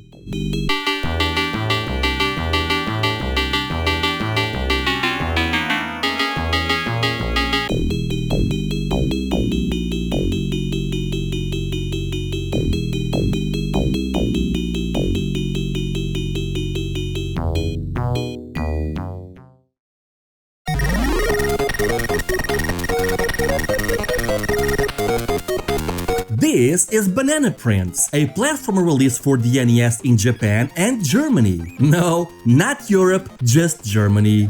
That's kinda random. Anyway, you are the prince of the Banana Kingdom and the dragon just stole your sacred banana. Fuck. And the dragon just stole your sacred banana. Eu não consigo dizer isto. And a dragon just stole your sacred banana. And now it's your job to get it back. So you can jump, attack with your caveman weapons, and you can magically grow plants on the ground, which you can then climb and jump off of at a higher speed. The game's graphics and music are top-notch, but what really sets this game apart, and will be loved by some but hated by others, are the minigames, of which there are a lot.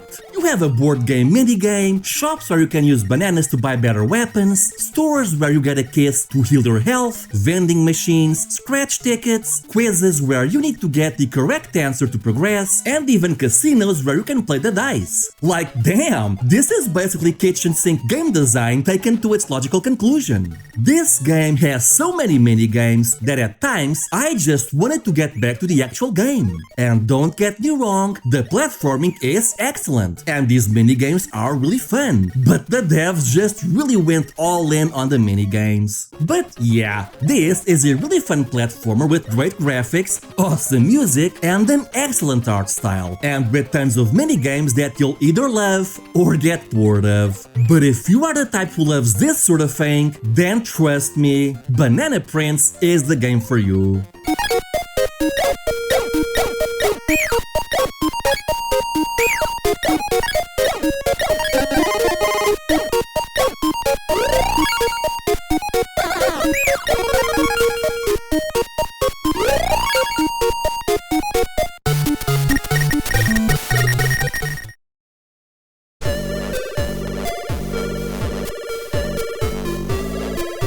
Seraphima is a modern action-adventure game for the ZX Spectrum. You play as Earth's last guardian in a post-apocalyptic future, and this is a non-linear action game where you explore the world and its various passages for items that you'll need to progress. You have your mother guiding you, and even a Metroidvania-style map. But I honestly struggle to call this game a Metroidvania because you do not progress by gaining new abilities, but rather you do it by flipping switches and finding keys or important items. Although, you will find items that permanently increase your health or stuff that you can add to your inventory like potions to heal you or flags that allow you to create your own checkpoints. Your movement and combat is a little stiff, but intentionally so, as combat is about finding the right positioning from which to fire and knowing when to retreat.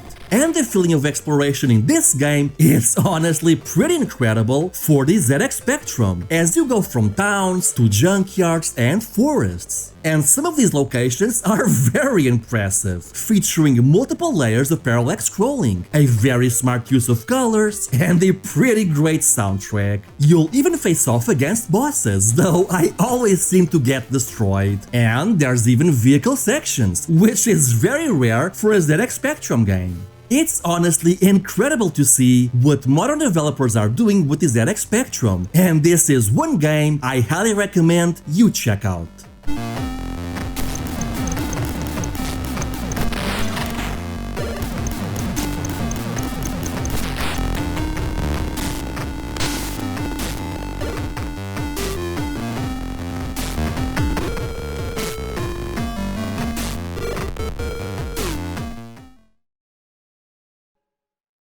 This is Black Widow, a twin-stick shooter for arcades released in 1982 by Atari. You play as a spider, and you need to defeat the various bugs and insects that crawl your way before they get to you, while collecting their point icons, which lose value the more time you take to collect them. Graphically, the game is done entirely in vector graphics, which is honestly really amazing when playing in HD at night. You just gotta love that light show. But what really sets this game apart is the ecosystem. You see, some enemies drop eggs when you defeat them, and you cannot destroy those eggs. Instead, the eggs need to either hatch into a new enemy that you can then take down, or they'll have to be eaten by another insect. But some hatched insects are actually too strong for you, so instead of defeating them, you need another type of bug to visit your web and eat those instead.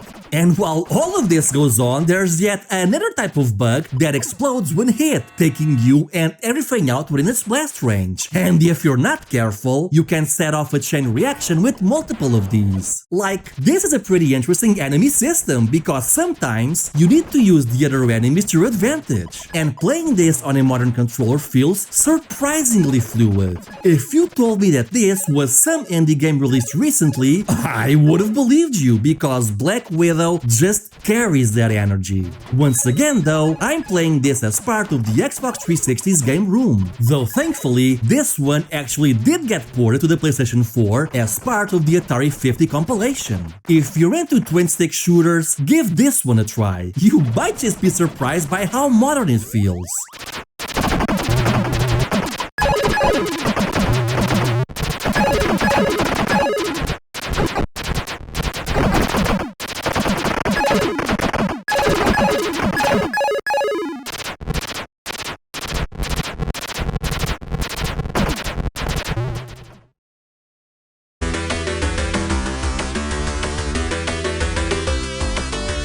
This is The Scheme, an action-adventure game for the PC-88 with some pretty awesome music by none other than the legend himself, Yuzo Koshiro. The game kind of reminds me of Seraphima in that it's a non-linear action exploration game, but you don't actually progress by getting new abilities. Rather, once again, you need to find the items that automatically will unlock your path. But perhaps I'm getting ahead of myself. Your movement is fairly stiff, as you can only jump and fire. But by defeating enemies, you can catch orbs which will heal you or increase your energy. And energy in this game is essentially experience, as you level up once you have enough, allowing you to cause more damage with each shot. As you progress, you'll also find items that will increase your maximum health or automatically level you up. There's also other items you'll pick up that will increase your fire rate or make you take less damage. But as far as I know, the only actual Metroidvania style upgrade you get in this game are the jump boots, which let you jump slightly higher to reach new areas. So I guess maybe this is a Metroidvania after all? I don't know, I'll leave that one up to the experts. One interesting thing about this game is that it actually has two soundtracks depending on your PC-88 sound chip.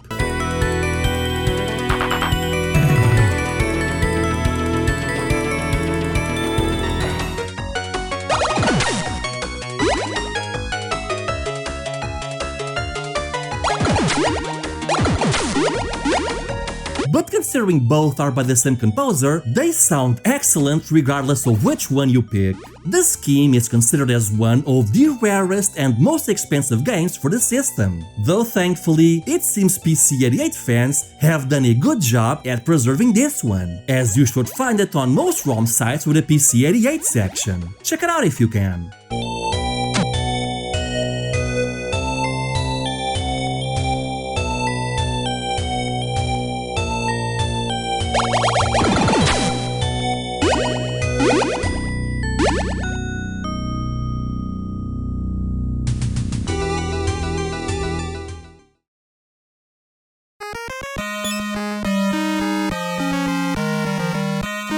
Heroes of Might and Magic 2 is an attempt at bringing the classic Heroes of Might and Magic formula to the Game Boy Color. Though the name is somewhat unfortunate because it's not actually trying to port Heroes 2, but rather it's a simplified version of the formula from the PC games. In fact, I would almost say it's somewhere in between Heroes 1 and 2. This was a game that I used to own while growing up on my Game Boy Color, and I would spend hours playing this. You have a full campaign to play with a wide selection of heroes to choose from, or you can select from one of 23 pre-built scenarios. From there on, it's up to you to explore the world, gather resources, conquer cities, create buildings for your cities, train armies, recruit and level up your heroes, and manage the morale of your troops. And if you've never played the early Heroes games, there are no diplomacy or espionage options like in other 4X games. In this game, every faction is everyone's enemy. There are no alliances to be made.